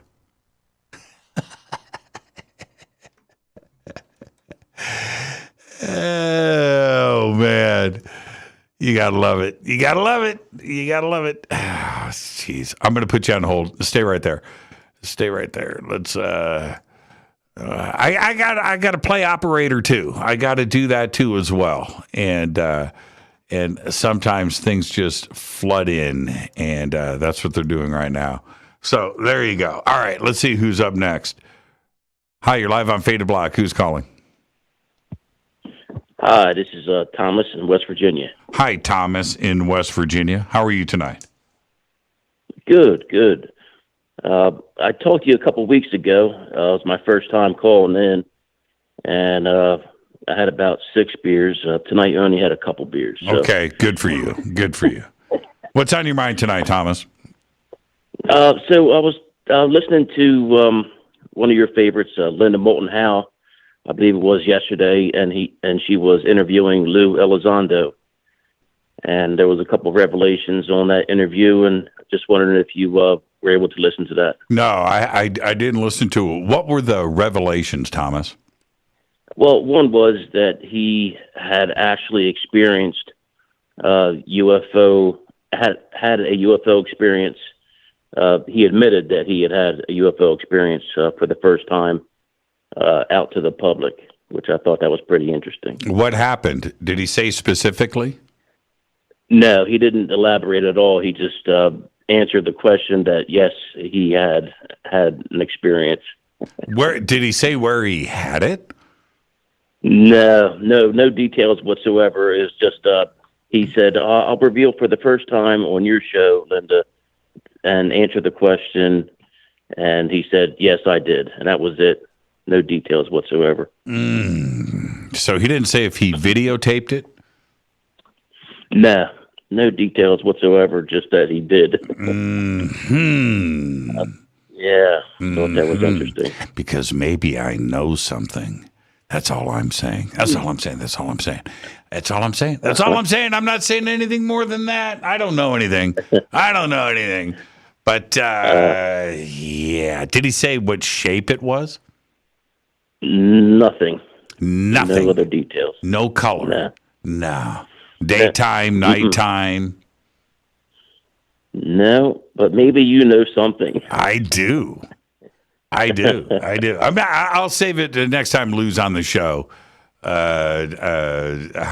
Look at him too, because he can't BS me, man. And so I'll push it. Thomas. Okay, what was the other revelation? You said there were 2. I don't remember exactly, but I was wanting to maybe pick your brain about Skinwalker Ranch. Okay, you give it your best shot. I don't know much. Okay, the new book that came out, the newest book about Skinwalker Ranch. Have you? I have it. Seen that? Or yes, I have it. I have the copy. Oh, okay. Well, one thing in there, it says it talks about how people that are associated with this phenomena look into this phenomena. They study this phenomena. That they in Skinwalker Ranch anyway. they said that they've had paranormal poltergeist type experiences. Are you familiar with that at all? Or Well, now I read the book when it came out. 2 months ago, right? That's the one you're talking about, and I started it. There's a lot of people talking about the book, and so it showed up in my mail. So I got the book, and I started to read it. Now I'm going to admit that I got about 20 pages in and I stopped, and I thought that it was going to suck me in.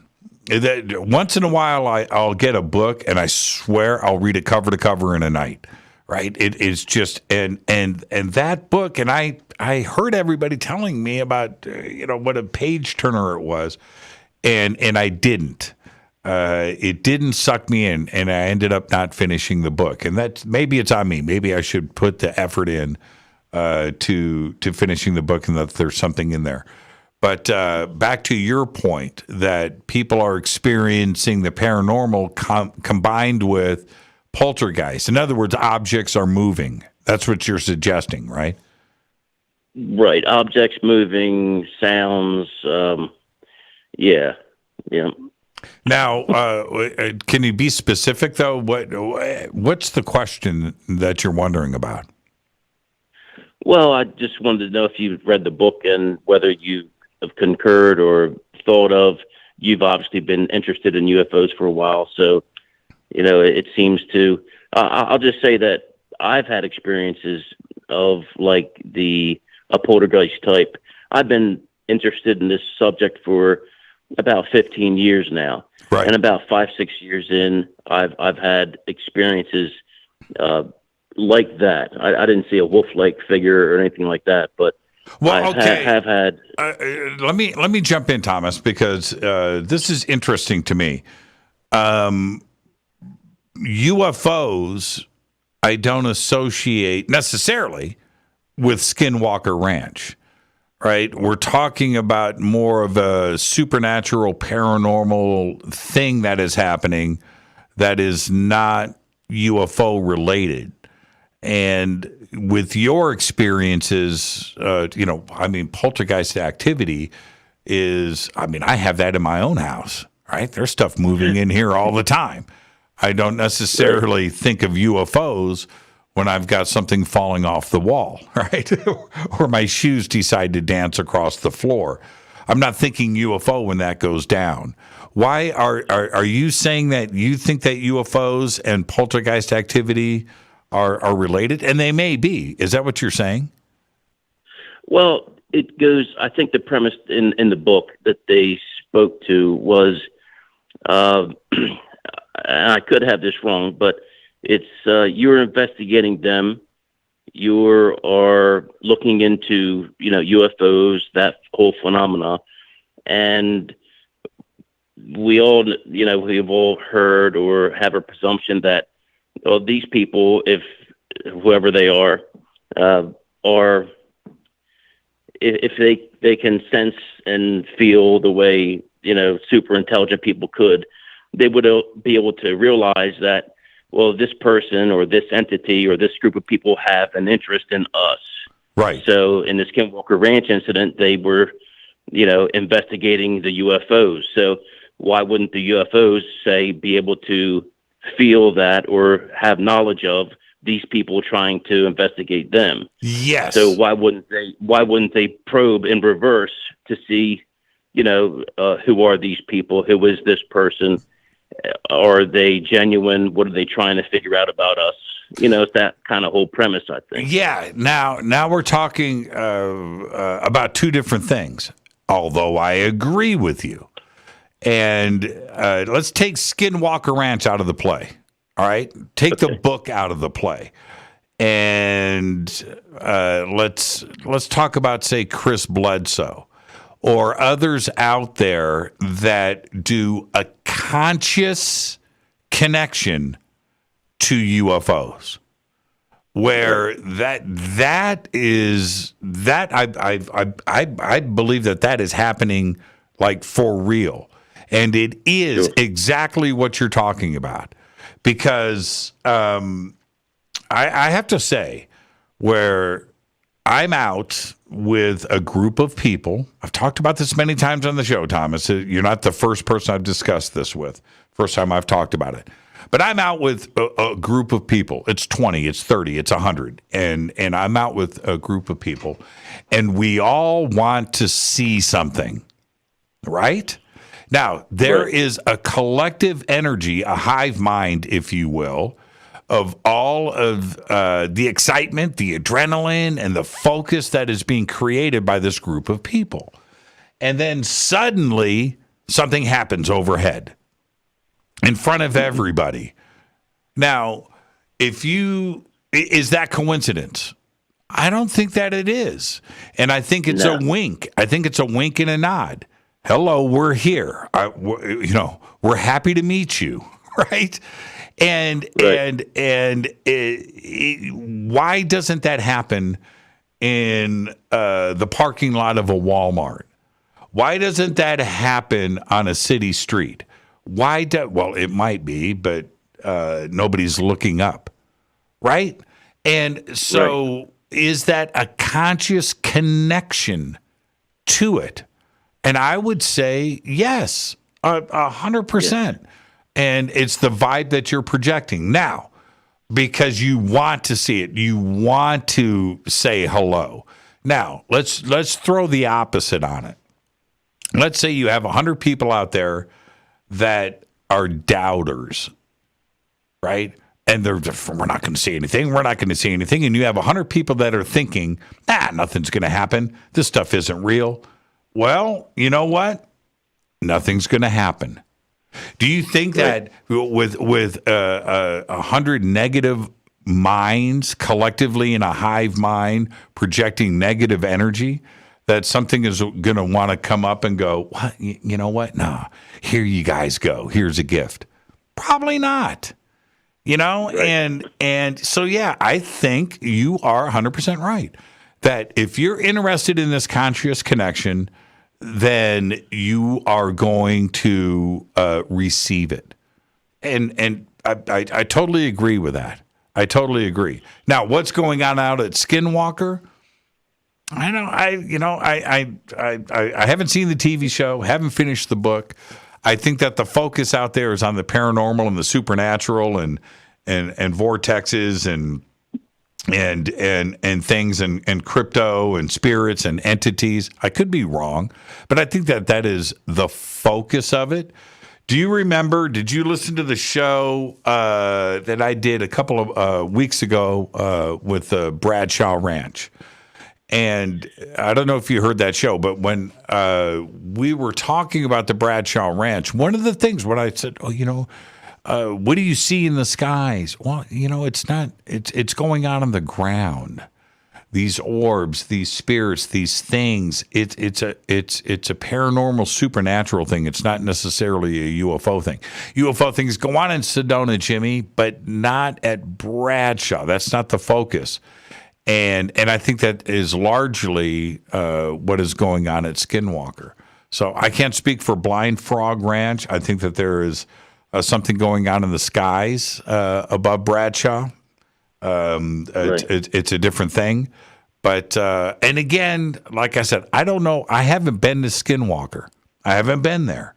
Maybe I need to do a road trip and go up and take a peek around and see what's going on. I could probably get an invite onto Skinwalker and maybe go up there and experience it myself firsthand. So maybe that's what I need to do. Right. And one other thing about these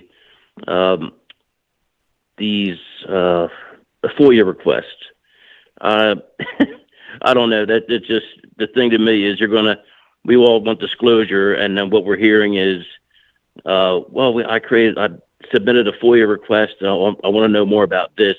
And I think it's admirable and honorable what, this guy's doing, but the Black Vault, what he's doing. But it's almost like you're wanting disclosure, so you're asking for these documents from the government, and then you get them all redacted. For instance, what the public versus the secret reports were, from the intelligence community about this report. It's he showed, the Black Vault did a couple of days ago, about what the Congress got versus what everybody else got. And he went through it page by page. And it was okay. But so what the Congress got was like 8, what we saw was 8 redacted lines per page, basically, is what it was. So that's all the Congress got versus what our government knows. And it just doesn't fly. It doesn't ring true. And it just seems like a farce to me. Yeah, and I would I can't speak from like I'm an insider and I know something, but I would say this, that the task force and the Senate Intelligence Committee is getting a very sanitized version of the facts. They're certainly not getting all the facts, that's for sure. No. But what does get to them is not what everybody knows. I don't think the CIA is giving it all up. I don't think the Air Force is giving it all up, or the Navy, or the NSA, or even the FBI, for that matter. The Army, that they're giving up everything that they know. But that is only from a military perspective and an agency perspective. But what about citizens? What about corporations? What about airline pilots, the private airline industry, and what they're seeing in the skies? What about that? And I think that would really, really help the Senate Intelligence Committee and the way that they are approaching this. But they're not getting any of that. And what eventually gets to them is sanitized. It's sanitized. And it's got a couple of sheets of bounce on it, right? Yeah. And it's been and that's what they're getting. And I am sure that if there are members of the Senate Intelligence Committee that really want answers, that they're getting tired of it. Right, that they know that here they are, an elected official on the Senate Intelligence Committee, and they are expecting this stuff to come in, and they know it's not happening, and that's got to be frustrating to them. So what do they? And now I don't know Marco Rubio. I don't know what his vibe is. I have no inside track on any of this, and I'm not in communication with any of their staffers. But I know that has to be what they are dealing with. There is no way, Thomas, there is no way that the CIA is sitting there going, okay, you guys want the info? Here it is. Here's everything we got. The Air Force is like, okay, man, you got us up against the wall. Here it is. Here is everything. You want it? Here it is. No, that's not what's happening. I can guarantee that is not happening, and it's got to be frustrating for them. They are only getting what these agencies and these different branches of the military want to let go of. And we've got to have somebody like Lou Elizondo and Chris Mellon and others to keep their foot on the neck of the Pentagon, right? To have their foot on the neck of the CIA and apply that pressure, and squeeze it out of them, because they're not going to give it up voluntarily. It's just not going to happen. It's not. Right. And if they can handle it, the American people can handle it. 100%. I think so. Man, we have been, Thomas, I'm just like a spinning record right now. But with the drip, drip, drip, not only from the government, which has been a drip, drip, drip, I'm talking about Hollywood. Right? We're talking about Hollywood. Every day, every single day, a new movie about UFOs and ET and aliens is released. Every single day, a new TV series is released. It's on every network, every streaming service, everything, every satellite, every day. Every day. We have been exposed to this. So the big reveal happens. Where's the shock? Where's the shock? Is there going to be crazy? I just don't think so. The difficulty is going to be right back on the Department of Defense and what secrets that they have been sitting on and for how long. That's the problem. Yeah. It's not if we're going to freak out, if religions are going to collapse. The stock market is got, no. And I don't think people are going to be jumping out of buildings. I don't think it's going to be that kind of freak out. I think we're way past that. Right. Hey, Thomas? Yes, sir. Great phone call. Yes, sir. I want you Good to talking, Jim. I want you to have a great, safe, fun, and amazing weekend, my man. Thank you so much. All right, thank you too. See you. Have a great night. It's time to fade to black. And I cannot say this enough. We are ready. The world is ready. We know the size of the universe. We know that there's an infinite amount of galaxies. Infinite. Not a fixed amount, an infinite amount. And inside of each of those galaxies is a crazy amount, trillions of planets. And it goes on and it goes on. We now know this. We understand this. This is a fact, and we have been told this over and over again. Every day there's more exoplanets that are found. We now understand. It's like we get it. The universe is big, and it's full of life. We understand. So if something is visiting this planet, what? We're supposed to be surprised by that now? No. That's where we are today. The Milky Way, our star system, our solar system, Sun, Mercury, out to Pluto, is huge. Just our little speck of dust in the Milky Way, our little thing is ginormous. And once you get out beyond that, our Milky Way, I'm not talking about Andromeda. I'm talking about our galaxy. It's friggin' huge. 150,000 light years across. 150,000 light years. It takes light 150,000 years to go from one side of the Milky Way to the other. Just our Milky Way. That's how big it is. And it is chock full of planets. It's chock full of life. That's it. That there is no other way to look at it. And we understand that today. We totally get it. It's been pounded into us. It's been pounded in. So disclosure happens. It happened. Is there shock to the system? I just don't think so. I really don't. I think the average person on this planet, no matter what direction of life they come from, no matter what. So what we think? Are we that egotistical that we think that we're all there is? That the only life in everything is here on Earth? No. This is Fade to Black. I'm your host, Jimmy Church. It is Thursday night. It is Fadernight.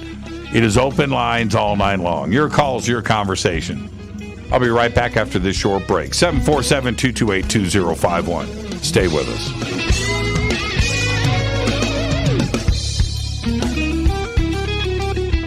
Hi, everybody. This is Rob Halford, the Metal Guard on JimmyChurchRadio.com. Your 1 million gigawatt paranormal powerhouse, KUNX-DB, The X. Are you ready to read about true paranormal events? Un-X Media publishes nonfiction books about UFOs, ghosts and haunted places, time anomalies, cryptid creatures, and more. Just like KUNX-DB Radio, it's all about unexplained phenomena. Visit www.unxmedia.com to see our list of great book titles by Debbie Ziegelmeyer, Gene Walker, Devin Listrom, Wayne Lawrence, Bill Spicer, and yours truly, Margie Kay. That's unxmedia.com. Why is it we're not very good with our health regimen until it's too late? We don't put oil in the car until the engine blows up. When the body's out of balance, your health is not so good. Give your body some love. Log on to getthetea.com. That's getthetea.com. Try our Life Change Tea, which cleanses you from harmful intruders. A clean colon is one of the ways to bring the body in balance. We also carry organic supplements to help you get where you need to go. So do your body a favor. Log on to getthetea.com. That's getthetea.com. You can even visit our sales page to save some dough. Does anybody call money dough anymore? Anyway, if you're looking for short, helpful health tips, go to YouTube and punch in Health Matters Now. That's Health Matters Now. So, log on to getthetea.com, shop, get balanced, then learn some cool tips at Health Matters Now. You'll be glad you did. That's getthetea.com. This is Jimmy Church of Fade to Black, and I only drink Fade to Black blend coffee from Rivermoon. Just click on the Rivermoon Coffee banner at jimmychurchradio.com. Promo code F2B Blend. This is the only way forward. This is Fade to Black. Make contact. When you're in the house for longer periods of time, you can see them flying or running across the floor. Ooh, yuck. They're unhealthy, gross, and disgusting. Bugs. I loathe bugs. We keep a clean home, but occasionally bugs show up. Well, I found something that is tougher than bugs. Orange Guard. On contact, it kills hidden bugs, including ants, roaches, and fleas. Plus, Orange Guard is a residual repellent. All of the ingredients of Orange Guard are on the FDA generally recognized as safe list. Orange Guard may be used around food, humans, and pets. It comes with a 30-day money-back guarantee. Orange Guard. Available at orangeguard.com, Whole Foods, and Ace Hardware. Gold loves chaos, uncertainty, and disarray. History shows us what gold does when people aren't sure about the government, the stock market, their jobs, or their retirement savings. Our national debt is skyrocketing. Gold and other precious metals are a defense measure against inflation and a stock market that might take years to recover. So what can you do right now to protect yourself? Call United Gold Group. We offer gold and other precious metals delivered securely within 72 hours. Are you worried about the stock market? We can also help you set up a real gold or silver IRA or a 401k. Safe and secure. United Gold Group makes gold ownership affordable. Call now and get up to $2,500 in free gold or silver with a qualified IRA. Call 800-753-8534. That's 800-753-8534 or visit unitedgoldgroup.com.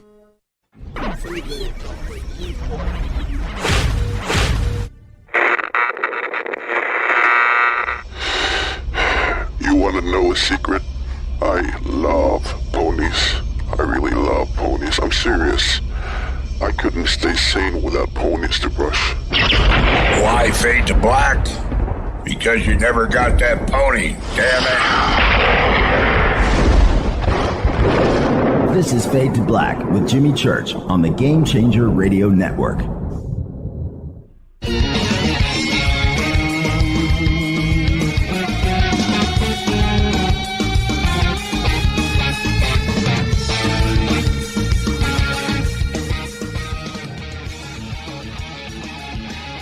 Welcome back. Fade to Black. I am your host, Jimmy Church.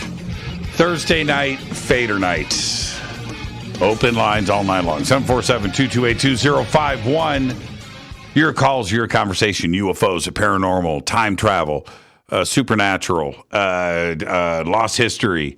Love lost history. Guitars, food, entertainment. Yeah. Let's see who's up next. Hi, you're live on Fade to Black. Who's calling?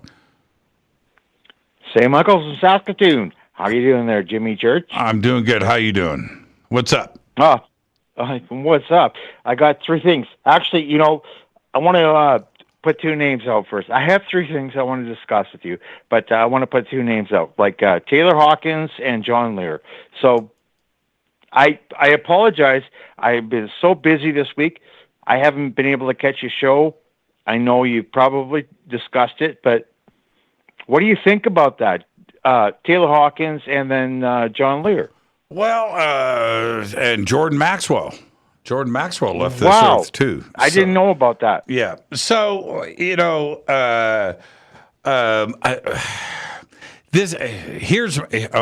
putting John Lear aside and Jordan Maxwell aside, because they're from our community, but Taylor Hawkins is different, and the reason for that, and I talked about this so many times on the show, but I'm sorry today not Taylor Hawkins in general, that today because of multimedia in any form that you take it.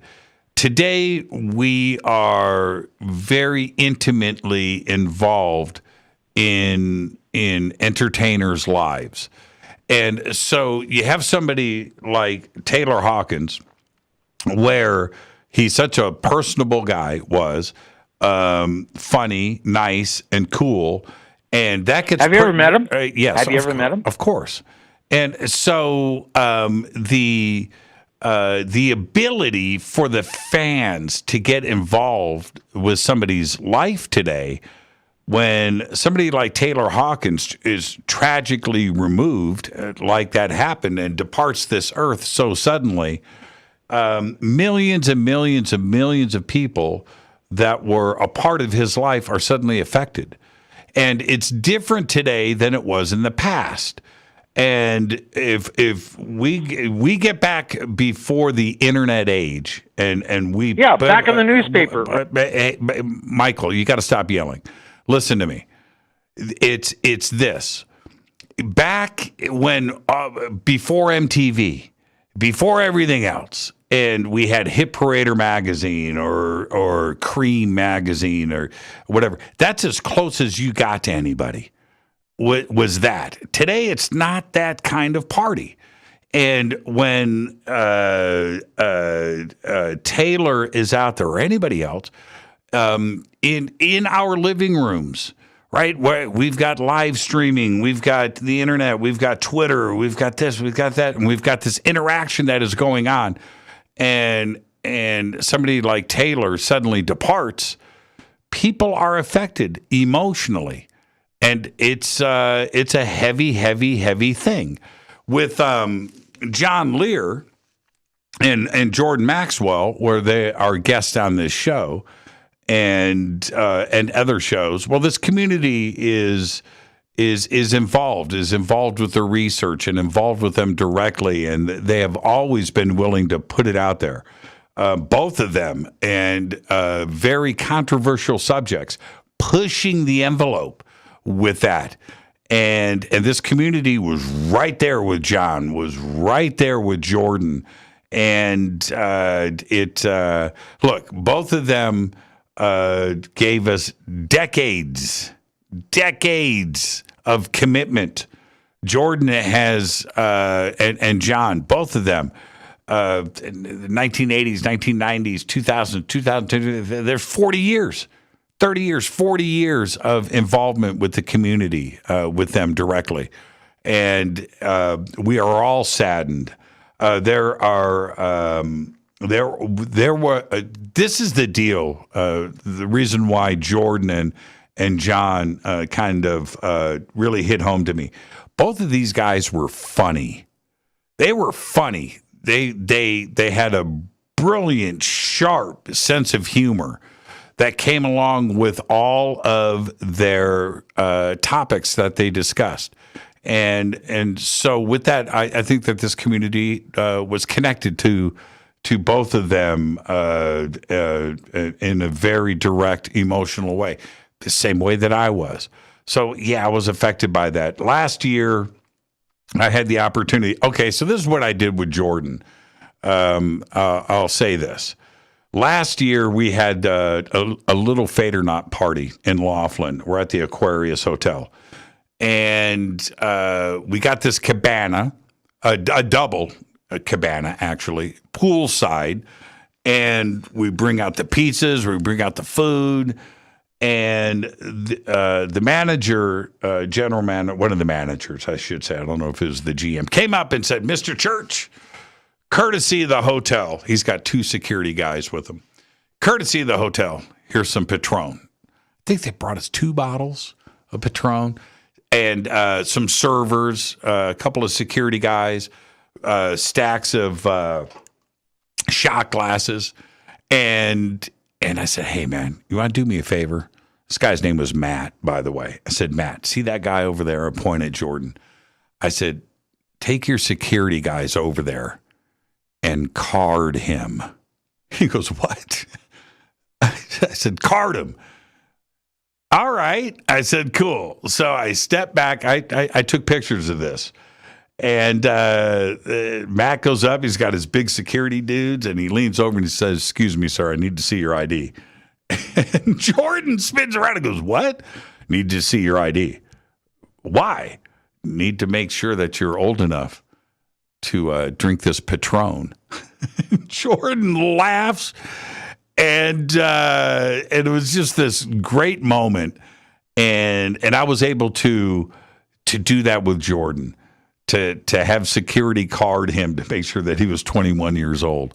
And we had that moment and all of his Fadernights and we laugh and applaud and Jordan gets his shot of Patron. And I was able to have that moment. I'm so saddened that he left, but he left a body of work and he got that series done on Gaia TV. And he's let it out there for the world for so long. So I was able to do that. And John Lear, I can't say enough. I've said this many times. I'll do a little dedication to John. Many years ago, Carrie Cassidy at the beginning of the internet, not the beginning of YouTube. Carrie gets the ability very early on to have extended videos uploaded. And I'm going to guess, I'm not too sure, but I'm going to say 2008, like right in there. She goes out to Lear's house and she interviews him over a couple of days. I think there were 3, maybe 4 4-hour-long videos that were uploaded. And John just sitting there telling his life story. And I watched those videos many times. I went back, I would start it over again. I don't know how many times I've watched those videos, but it gave us an inside look into who John Lear was, and was absolutely incredible. And if you ever get a chance to do that, go and watch. I think Carrie asked the right questions. She didn't have to ask a whole lot. John was in that mode of wind me up and let me go. And he did that. And it's like 12, 13, 14, 15, 16 hours in John Lear's office. And going through all of it, not only the UFO stuff and the Bob Lazar stuff and that, which is great, but his career as a pilot for the CIA and the things that he was doing and flying these planes. And it was just incredible. And when I finally got, I think John was on Fade to Black twice. Both of those interviews I did with John, I wanted to try and have the same experience that I had when I watched those videos. And could I get John to open up? And I think that I did. And the second interview was really good and a lot of fun. And I remember John reaching out to me after that second broadcast saying that, man, I had so much fun. And he had said to me then, he said, I don't know if I want to do a whole lot more of this. I'm just tired. And I remember writing him back going, you know what, but we can do that. Yeah, I really enjoyed it, man. I really did. I just don't know if I have a whole lot more in me. And that was probably 5 years ago. And John was definitely winding down. He had sold his house and he had moved out, and he didn't have that sanctuary. You know, his office with all of his stuff in it, that was gone. And you're at the twilight. And I think he was just winding things down. But we're going to miss him for sure. So there you go. That's my take on all three, St. Michael. I want you to enjoy your weekend and be safe out there. I have one more for you. Okay. I have one more for you, my friend. Okay.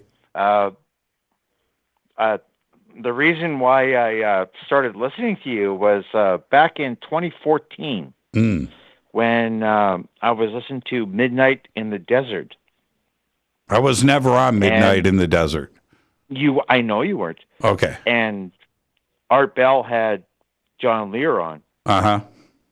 And your name was mentioned. And that, I didn't even, I listened to Coast, like, you know, Coast to Coast has been a long time thing, right? But back in 2014, Art Bell and John Lear were talking, you know, and we're going like, oh yeah, I talked to James Church and we talked to George Norrie, like, you know, back in the days. Mm-hmm. And Art Bell said to John Lear, he says, what would be your biggest thing that you could say about what happened that nobody knows about? And John Lear he goes like, he stops and he goes like, well, there's so many things. My father in the production of aircraft and my time flying, like with the CIA and all those things and that. And John Lear said, definitely the UFO phenomena. He said, definitely the UFO phenomena is the biggest thing that he could ever say. Yeah, so, yeah. I would agree with that. Hey, St. Michael, I got to get to some other calls. I love you, Jimmy Church. Hey, you know what? Make sure that Rita hears this, that I love her too, and I know you still do. I love you, brother, and have a great night. Fadernight is always awesome. Jimmy Church, Fader Black. Thank you so much, St. Michael. St. Michael from Canada.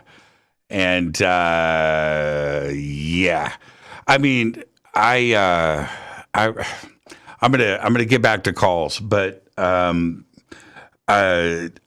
am such a fan of music, and I look at the music industry and music and song the way that most of us do. You know, it's a big part of my life, but I like gave this warning like 8 years ago. I said, man, we've got to really be careful with how we intimately are involved today.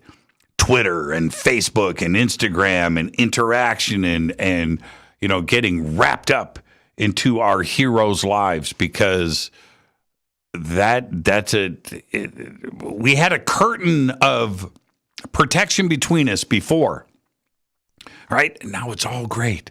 We get to see the inside of their homes, and we get to send them questions and respond and reply and follow and like and subscribe and do all of these things, and, you know, streaming. And we need to be careful with that, because when something like this happens, like with Taylor Hawkins, man, that's rough. That's rough. That's rough. That's rough. All right, let's go back to the phones. Hi, you're live on Fade to Black. Who's calling? Hey, this is Phil from Columbia, South Carolina. How's it going? I can't take me off speaker, and I'll tell you. Honestly, I'm surprised that I got through. Yeah, okay, but you did. Okay, what's your name? Hey, my name is Phil. I'm from Columbia, South Carolina. All right, Phil. What's on your mind tonight, man? Welcome. Well, hey, man, honestly, like, I just got done seeing Between the Buried and Me playing tonight in Columbia. Say that again? I just got done seeing Between the Buried and Me playing tonight in Columbia. Tonight in Columbia? Yeah, Between the Buried and Me. Are you not familiar? No.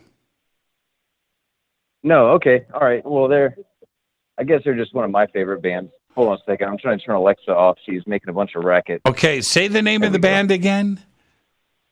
Between the Buried and Me. Oh, Between the Buried and Me. See, you said it so fast. I'm not even going to repeat what I thought you said. BT Bam. Okay, all right. Good band? Oh, wonderful. Okay. You haven't heard of them? No, hold on. Between the Buried? Buried. Like go to a grave site. Buried. I got it. I got it right here. Okay, here they are. Oh, they're like a big band. Oh yeah, dude, they're wonderful. Okay, all right. Dude, I'm surprised you haven't heard of them. No, man, I can't. Man, I can't be Mr. Know-It-All on everything. But progressive. Jimmy. All right, Jimmy. Dude, do yourself a favor. Yeah. And start with Alaska. Start with Alaska. It says right here, the Silent Circus, Alaska, and the Anatomy of. I got them right here, man. The Anatomy of, that's the Anatomy of, that's kind of like a compilation album. Right. So, like back in the 2000s, apparently a lot of people said they were just a bunch of noise. Right. Like they weren't really a band. Right. So they apparently they made a cover album of like a whole bunch of their favorite songs just to shut everybody up. Right. But yeah, dude, check them out, man. They're wonderful. Okay, I will do just that. Let me see, dude. They just finished up their tour for the Human as Hell tour. Dude, I caught them in Asheville for the opening show, and then I caught them here in Columbia for the last show. Dude, and it was a wonderful tour. Okay, and they're from North Carolina. Some of the members are, yes, sir. Yeah, it says Raleigh. They're from Raleigh, North Carolina. All right, yeah. Man, they got a lot of fans, man. This is like they're the real. Okay, all right. Props to Paul Wagner, dude. Dude, I actually got to meet my idol, Paul Wagner, their guitar player. They have two guitar players. Actually, one of them, when I saw them in Asheville, Danny, like he was sitting down. Like I guess he had something going on with his back, dude. And I prayed for that dude. Like made sure he was, I don't know. Like I wanted to see him back on his feet. But yeah, dude, the prayers were answered, man. Tonight in the last show of the tour, like he was standing up playing most of the show on his feet, and like I was tickled.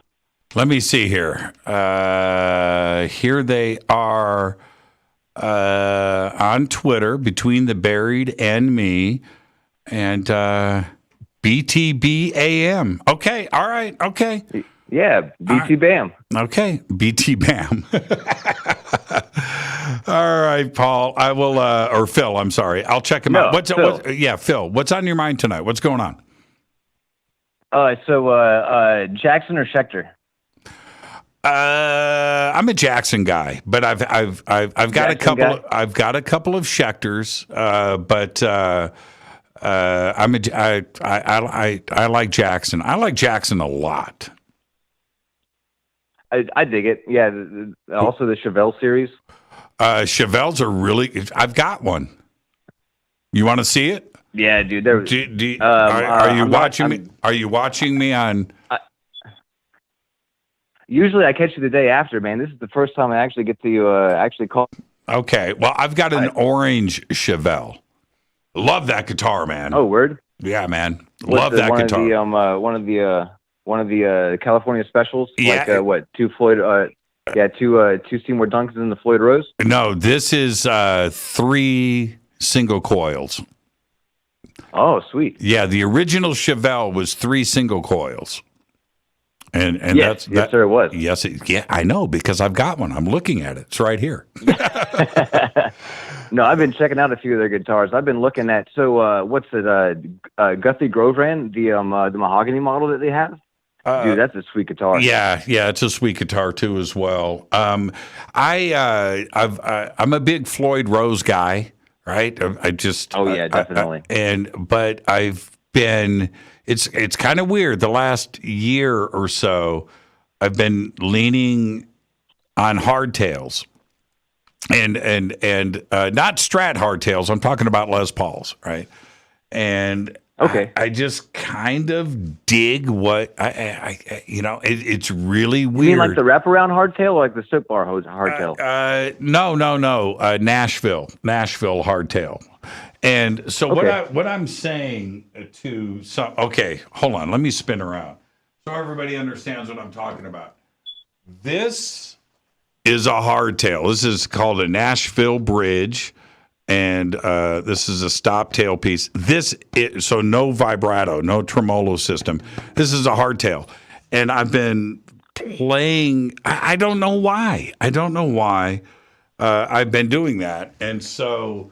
So from not seeing what you're looking at, like not looking at it, I'm assuming it's something like a Telecaster hardtail. No, that was a Hamer. That was a Hamer double cutaway. Okay. I've got a bunch of those, man. I love the Hamers. Like I said, I'm not. Yeah, I had to cut away from YouTube when you answered the phone. So. I've got Les Pauls hanging up behind me, and Les Pauls over there.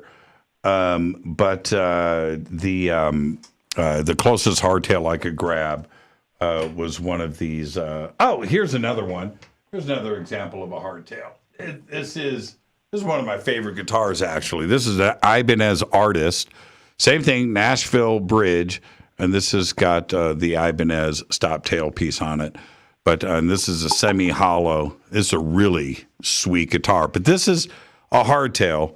Non-tremolo. So there you go. I've been doing this hardtail thing lately. I'm just hanging the guitar up. Okay, I'm back.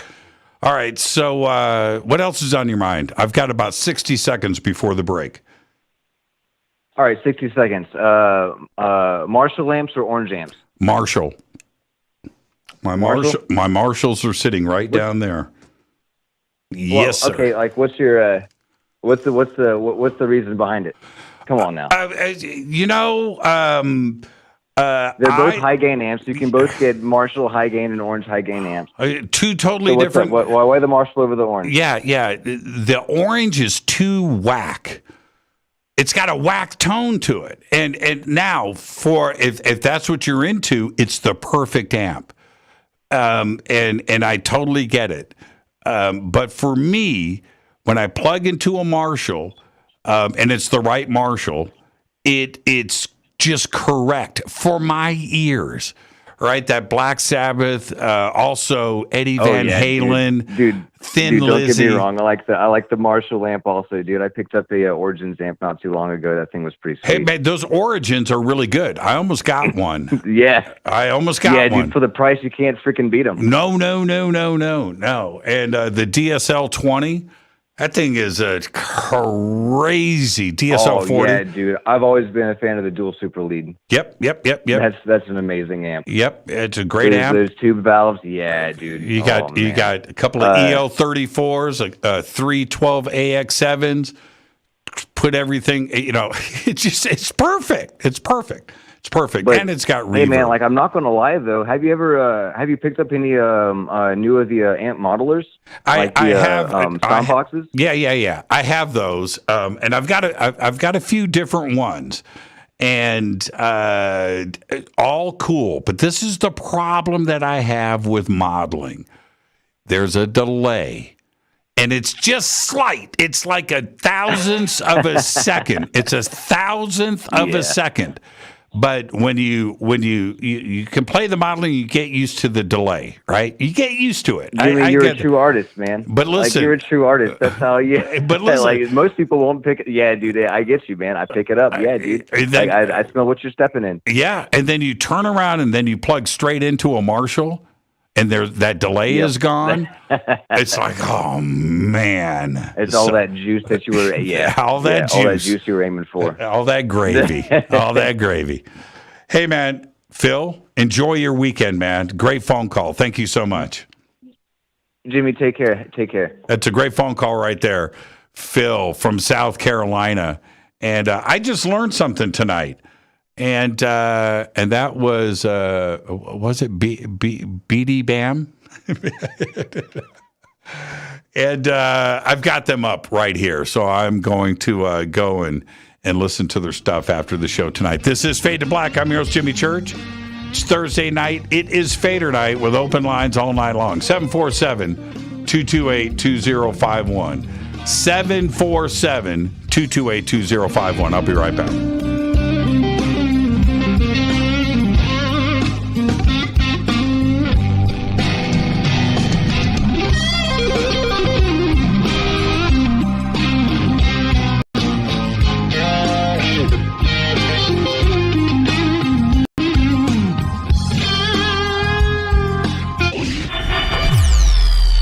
Listening to Jimmy Church and Fade to Black on the X. Hey, what up, y'all? It's your girl Vivica Fox here, and you are listening to my boy, Jimmy Church, on jimmychurchradio.com. Despite popular opinion, reading a book will not make you smarter. But listening to Jimmy Church will. This is Jimmy Church. Jason Martell's book, Knowledge Apocalypse 10-Year Anniversary Edition, is now available. Most ancient cultures speak of a time when their gods visited them. They never say their gods came from across the ocean or from the mountains. They always came down from the skies. Was ancient man visited by gods or extraterrestrials? We have not been told the full truth about our human past. There was a time when all the ancient cultures lived amongst beings they considered their gods. The search for truth leads us down the path of learning where the ETs might come from and why they are here. To understand some of these advanced topics and learn the truth about human origins, buy the new book from Jason Martell, Knowledge Apocalypse, now in its 10-year anniversary edition, available on Amazon.com by clicking on the banners over on our site, or simply visit jasonmartell.com. That's jasonmartell.com. This is Jimmy Church of Fade to Black, and I take Life Change Tea supplements every single day. It's what I do. Click on their banner at jimmychurchradio.com. Are you ready to read about true paranormal events? UNX Media publishes nonfiction books about UFOs, ghosts and haunted places, time anomalies, cryptid creatures, and more. Just like KUNXDB Radio, it's all about unexplained phenomena. Visit www.unxmedia.com to see our list of great book titles by Debbie Ziegelmeyer, Gene Walker, Devin Listrom, Wayne Lawrence, Bill Spicer, and yours truly, Margie Kay. That's unxmedia.com. When you take the beans from Central America with dashes of Indonesian and African mixed in and then roast it to the dark side of Fade to Black, you create the ultimate brew of fringe. Introducing the Fade to Black blend from Rivermoon Coffee. Yes, Rivermoon's darkest customized roast was created for the love of Fade to Black. The alchemy of masterful roasting and smoking the beans is in every sip of this full-bodied, dark Java. I need my coffee dark, deep, with distinct bittersweet chocolate highlights, just like the bunker. Leaning further into the darkness of the roast is Fade to Black blend from Rivermoon Coffee. Just click on the banner at jimmychurchradio.com and use the promo code F2BBLEND for 15% off of your order today.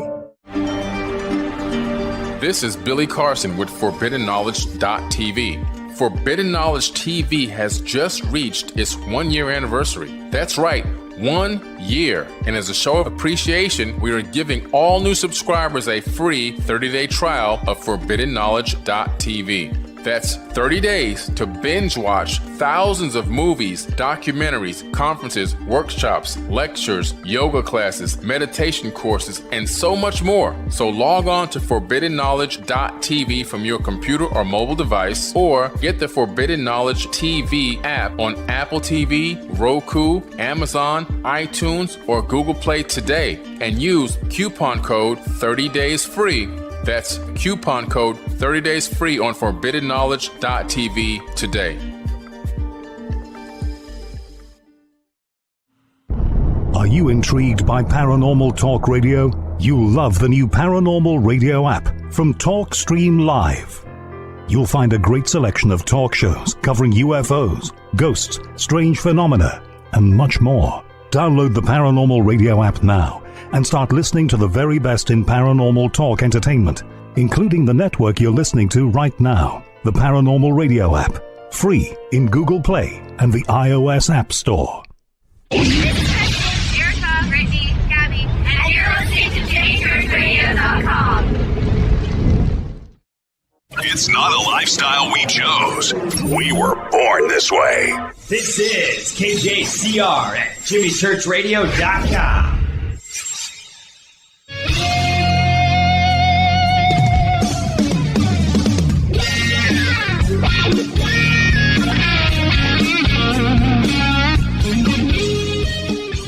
Welcome back. Fade to Black. I'm your host, Jimmy Church. Thursday night, Fadernight, open lines all night long. And I got an email during the break going, Church, I can't believe you showed that Hamer hardtail. It's Angus Young's birthday, and you've got an SG right there, and you didn't grab it. I looked this way, and this is what the email's talking about. This is this is Angus's guitar, not his, but it's a Gibson SG. That's a hardtail. And this is a really nice Gibson SG standard. Beautiful guitar. Plays like butter. And there you go. So that is, that's the SG. And so, yes, I just showed it. Okay, so I do read emails during the break. And now I was over in the chat room. I'll get to calls in a second. And somebody mentioned, I think it was Nitrous Ninja said, Tony Iommi played Orange Amps. No, he did not. This is what happened.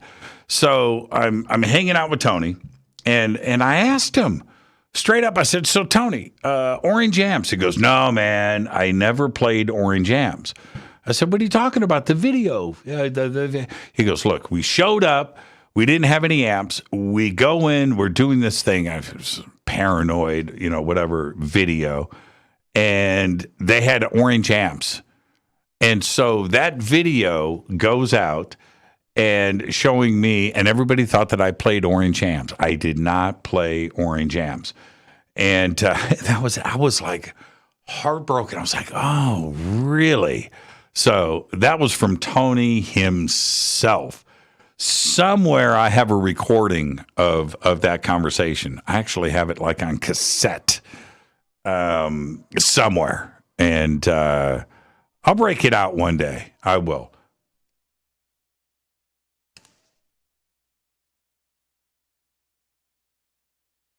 There's something going on.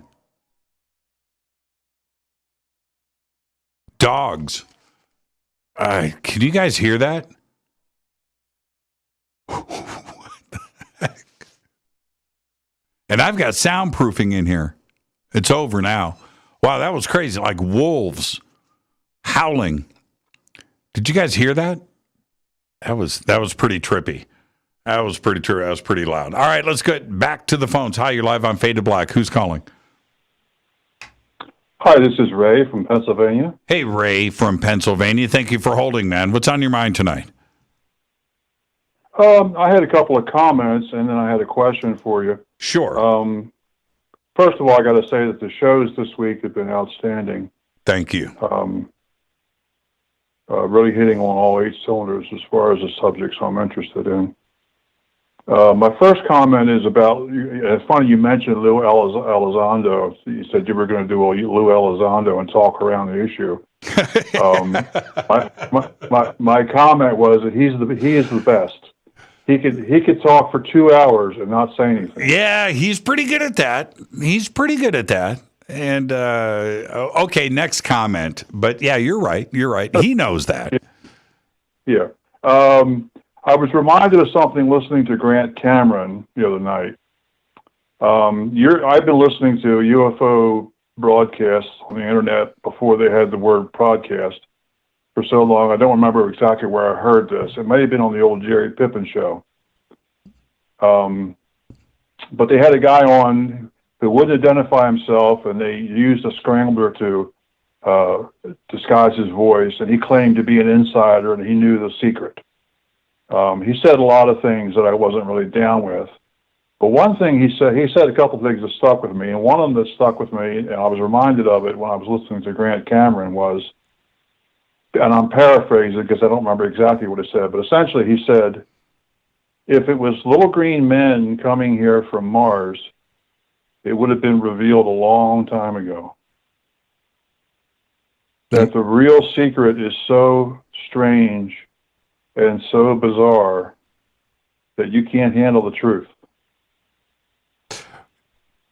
My reaction to that, well, I don't know if we couldn't handle it part, but one thing, Ray, is that no matter what our imagination does, no matter what it does, a civilization, a species, a race of beings that has gone through evolution on another planet, what they are is something that no matter how we think we can understand it, we probably couldn't.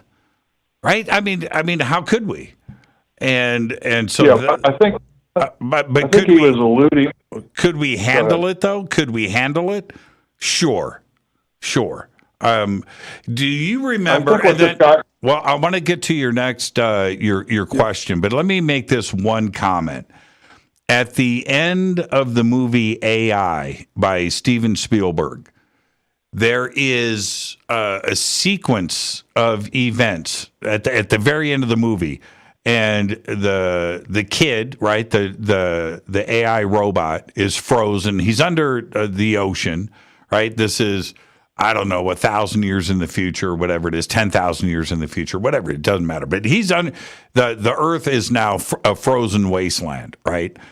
And you see this ship come in, and the ship is not a flying saucer. It's like it's a cube, right? It's like this anti-gravity cube. And I always thought that was very interesting. We're not seeing like Independence Day, right? We're not seeing some kind of crazy alien spacecraft. We're seeing a cube. The cube goes down and reactivates the kid. The being, right? The being is an energy. It's not a physical, you know what I mean? Now, it's got a shape to it, but it's a being of light, of energy. And now, that is a possibility that is right there on the table for me. That representation of what we could encounter. Now, am I going to lose my mind with that? It's so far out there, right? It's a light, you know what I mean? It's just it's energy.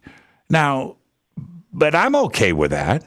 I don't think that we would just lose our minds and we couldn't handle that. I think that we could. And so if you haven't seen it, Ray, go and watch AI. The movie's great. It's fantastic. But it's that last 5 minutes of the movie. That last 5 minutes or 10 minutes, I think is extraordinary. And I think it's pretty close to what we may encounter. So there you go. Okay, so what was your question? Well, one comment before the question was on the subject of Roswell. I had the honor to meet and talk with Jesse Marcel Jr.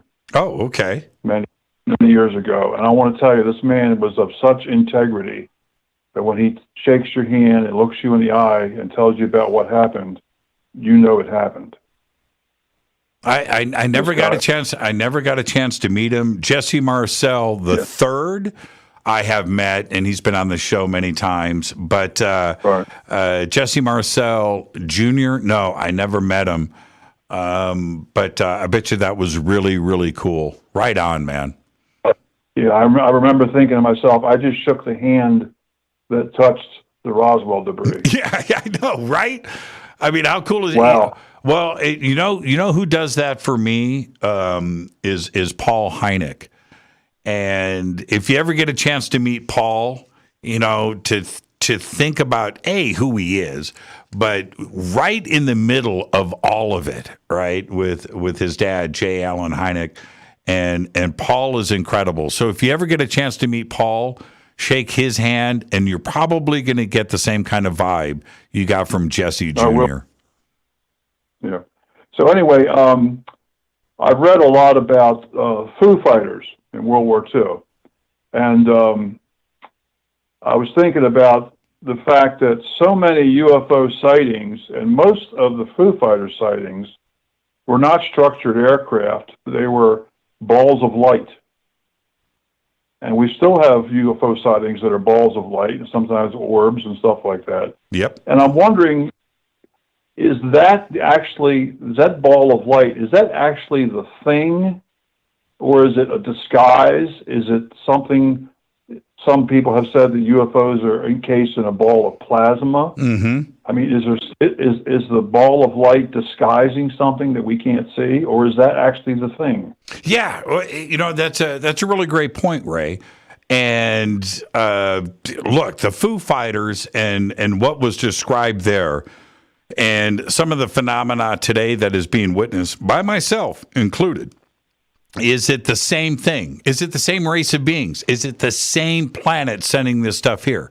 Maybe not. Probably not. We could be looking at two different, completely different phenomena from different parts of the Milky Way that they don't even know each other, right? But the phenomena itself is similar. But here's the trippy thing, and just check this out. This blew my mind.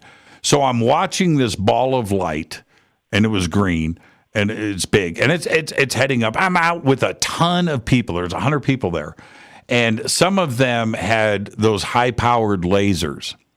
Now, I was looking at the craft, and I could see that it had a shiny surface. It was glowing green, but I could tell, I felt that there was structure to it, but I wasn't sure. Is this a ball of light, or am I seeing something else? But I could see this green chrome surface to it, I thought. But then when these lasers would hit this ball of light, it would reflect off of it. So what was ever inside of, which is what you're talking about, right? What is ever inside of this ball, this glowing green thing, was a craft. Because I think that it was a craft because the lasers were literally bouncing off of it and sparkling. Now, is it possible that a laser, that there is enough plasma or something, in this energy field that it would cause the laser to reflect off of it? Possible. I don't know. But I felt that my reaction that night with everybody there was that this was a craft because I was watching the lasers literally bounce off of it. So I don't know. And hopefully one day we're going to get those answers, Ray. Yeah, man. Okay, so what was your question? Oh, that was it. Oh, that was it. Hey, Ray, where are you calling from? Pennsylvania. Ray, have a great weekend, man. Great phone call. Thank you so much. You too. Thank you. Bye-bye. Bye-bye. It's time to fade to black. Thank you, Ray from Pennsylvania. And, I don't know. I really, really, really honestly don't know. I want to get to these answers. I really, really do. I think that when we find out, though, it is entirely possible, and I'm being very serious, that the majority of these sightings are one-offs. That's it. They came by, they cruised by the planet, flew over a couple of cities, and then split to the next planet because there was another 35 billion planets that they need to go and check out. Yeah, we're here. Hey, it's good to meet you. It's good to meet you, too. How long have you been visiting planet Earth? It's our first time. Really? First time here? First time. Really? Yeah, and it's our last time because after I'm done talking to you, we're out of here. And I wouldn't doubt it. I wouldn't be surprised. Let's go back to the phones. Hi, you're live on Fade to Black. Who's calling? Hey, Jimmy, this is Paul. Paul? Paul, yes. Where are you calling from, Paul? Vernalis, California. Oh, okay. Right here between Patterson and Manteca by the I-5. Oh, there you go. What's on your mind tonight, Paul? Not a whole lot. I heard one of your callers mention the band. He's seen the band Between the Buried and Me. Yes. And yeah, you know, I know you're probably not one for like, you know, this band's not for the faint of heart. They do a lot of screaming, right? Right. But they do have some really melodic songs. They have some really good. The guy's got very talented vocals. I mean, they're like the queen of metal. You know what I mean? They kind of experiment, a little progressive kind of metal band, you know? Right. I highly recommend you check them out. I have it right here, Between the Buried and Me. So I'm going to check some stuff out. Yeah, they got some good. It's some cool music videos too. Very spiritual, astral projecting kind of like, I don't know. You'll see. Okay, I will check it out. BT Bam.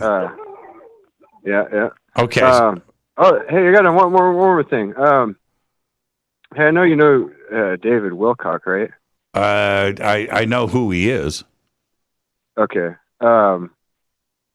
Do you know of how he's mentioning he's working on this anti-grav vehicles? I have no idea. I haven't listened or followed anything from him for 2 or 3 years. So okay. Yeah. If I believe if I can recall, you might have had been an acquaintance with him at some conferences, and then maybe had a falling out with him, or I never had never had a falling out. No. Okay. No, never had a falling out. It's just I went one way, he went another. That's all. Gotcha. There you go. My dad says hi. Uncle Bob says hi. Uncle He's Bob called you before. Uncle Bob is the man. You guys have a great He weekend. says you're the man. Tell Bob I said yo. He says yeah. Right on, Jimmy. I know I'm probably last caller as usual. I've got 10 calls on hold, so let me see how many I can squeeze in the next 2 or 3 minutes. All right. That sounds Paul. good, man. I'll talk to you next time. I'll talk to you, man. And so I guess Between the Buried and Me, it seems like I have completely missed it. I've completely missed it. So I'm going to check it out. I'm going. I got to tell you, man, the name of the band is just awesome. Between the Buried and Me, BT Bam. Let's see who's up next. Hi, you're live on Fade to Black. Who's calling? Hi, this is Jessica S. from Michigan. How are you? I am fantastic, Jessica from Michigan. What city in Michigan? Thank you. I am in the Upper Peninsula, Escanaba. No way. Way. How far? Okay, all right. I used to live in California too, so everything you talk about, I'm like, oh my God, I know what he's talking about. I've been there too. Well, Jessica, how far from the Mackinac Island Bridge are you? About 3.5 hours. You're way up there. Yeah, Upper Peninsula, way up. Yeah. Man, you hang out with Santa. Yes. Yes. Exactly. So today's my birthday, and I wake up and it's an ice storm with snow. So it's like, what? Yeah, and so your birthday is the day before April Fool's Day. Yes. Wow, I know. I got lucky. That's crazy. That's crazy. Upper Peninsula, UP. I mean, good for UP.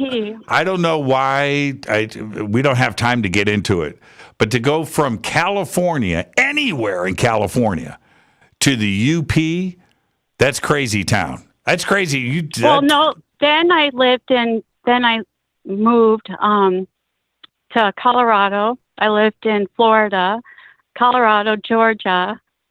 And then you talk about Panama. My mom's from Panama.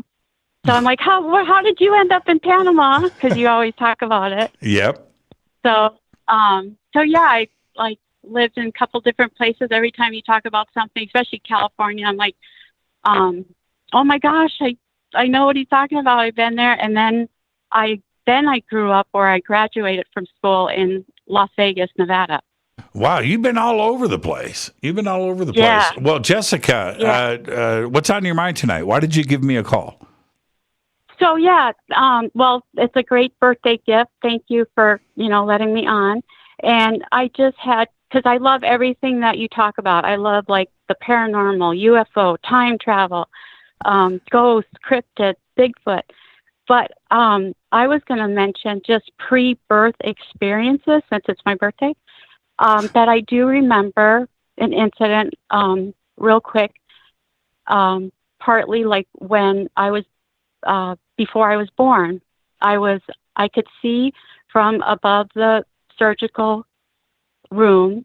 What? And I was looking down. Yeah, I have a memory that I saw myself before I was born in the operating room, because I was a C-section. And so they're called pre-birth experiences. Like, people have near-death experiences, but this is a pre-birth experience where your memory can somehow remember something before you were born. And so I didn't know that until later in life, but I remember looking down into the operating room from above, and somebody's talking next to me, like maybe an angel, a presence, something like greater than me, that was my new family. And I then over in the other room, I can see from above, like if I was looking down from the ceiling down into the room, my father and my brother. So, yeah, that's what I remember. And just to bring that topic up is something different. And wow. Like okay. I said, I love everything you talk about. Hey, Jessica, I've only got 30 seconds. Let me ask you this. Have you, when you revealed this, did you reveal it to your dad and your brother? And did you say you guys were in there and they confirmed it?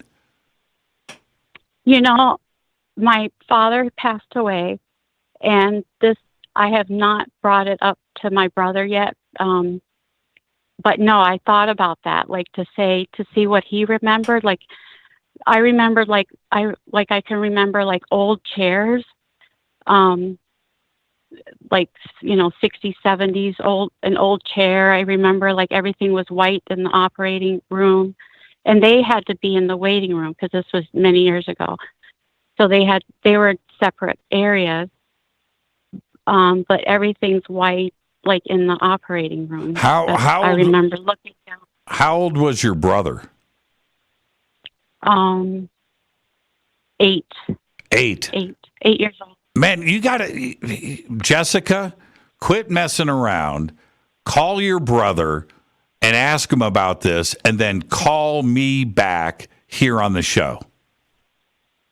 Cool. Yeah, I'll have to confirm that. I thought about that, and now that you say that as well, that is a really good idea to see what was remembered, if he was allowed in that room, or Yeah, you should do that. Idea. Hey, Jessica. Yes. Happy birthday. Oh, thank you. Thank you. It's the best birthday ever to be talking to you, because I love your show and everybody that comes on. I just enjoy it a whole lot. Yeah, thank you so much. And you just made this night very special. So I want you to go party in the UP. Have a great, safe, fun weekend, and we'll see you next week. Have a pasty. Do you know what that is? Have a pasty? No, what is that? It's a meat packet, like only in our area that they're known for, that when you come here, you have to have a pasty. It's like pasty, but it's not, doesn't go on your upper part. It's something you eat. It's called a pasty. I'm going to look. I'm going to Google that right now. Jessica. Okay. Happy birthday. Have a great weekend. Thank you. Thank you so much. Thanks.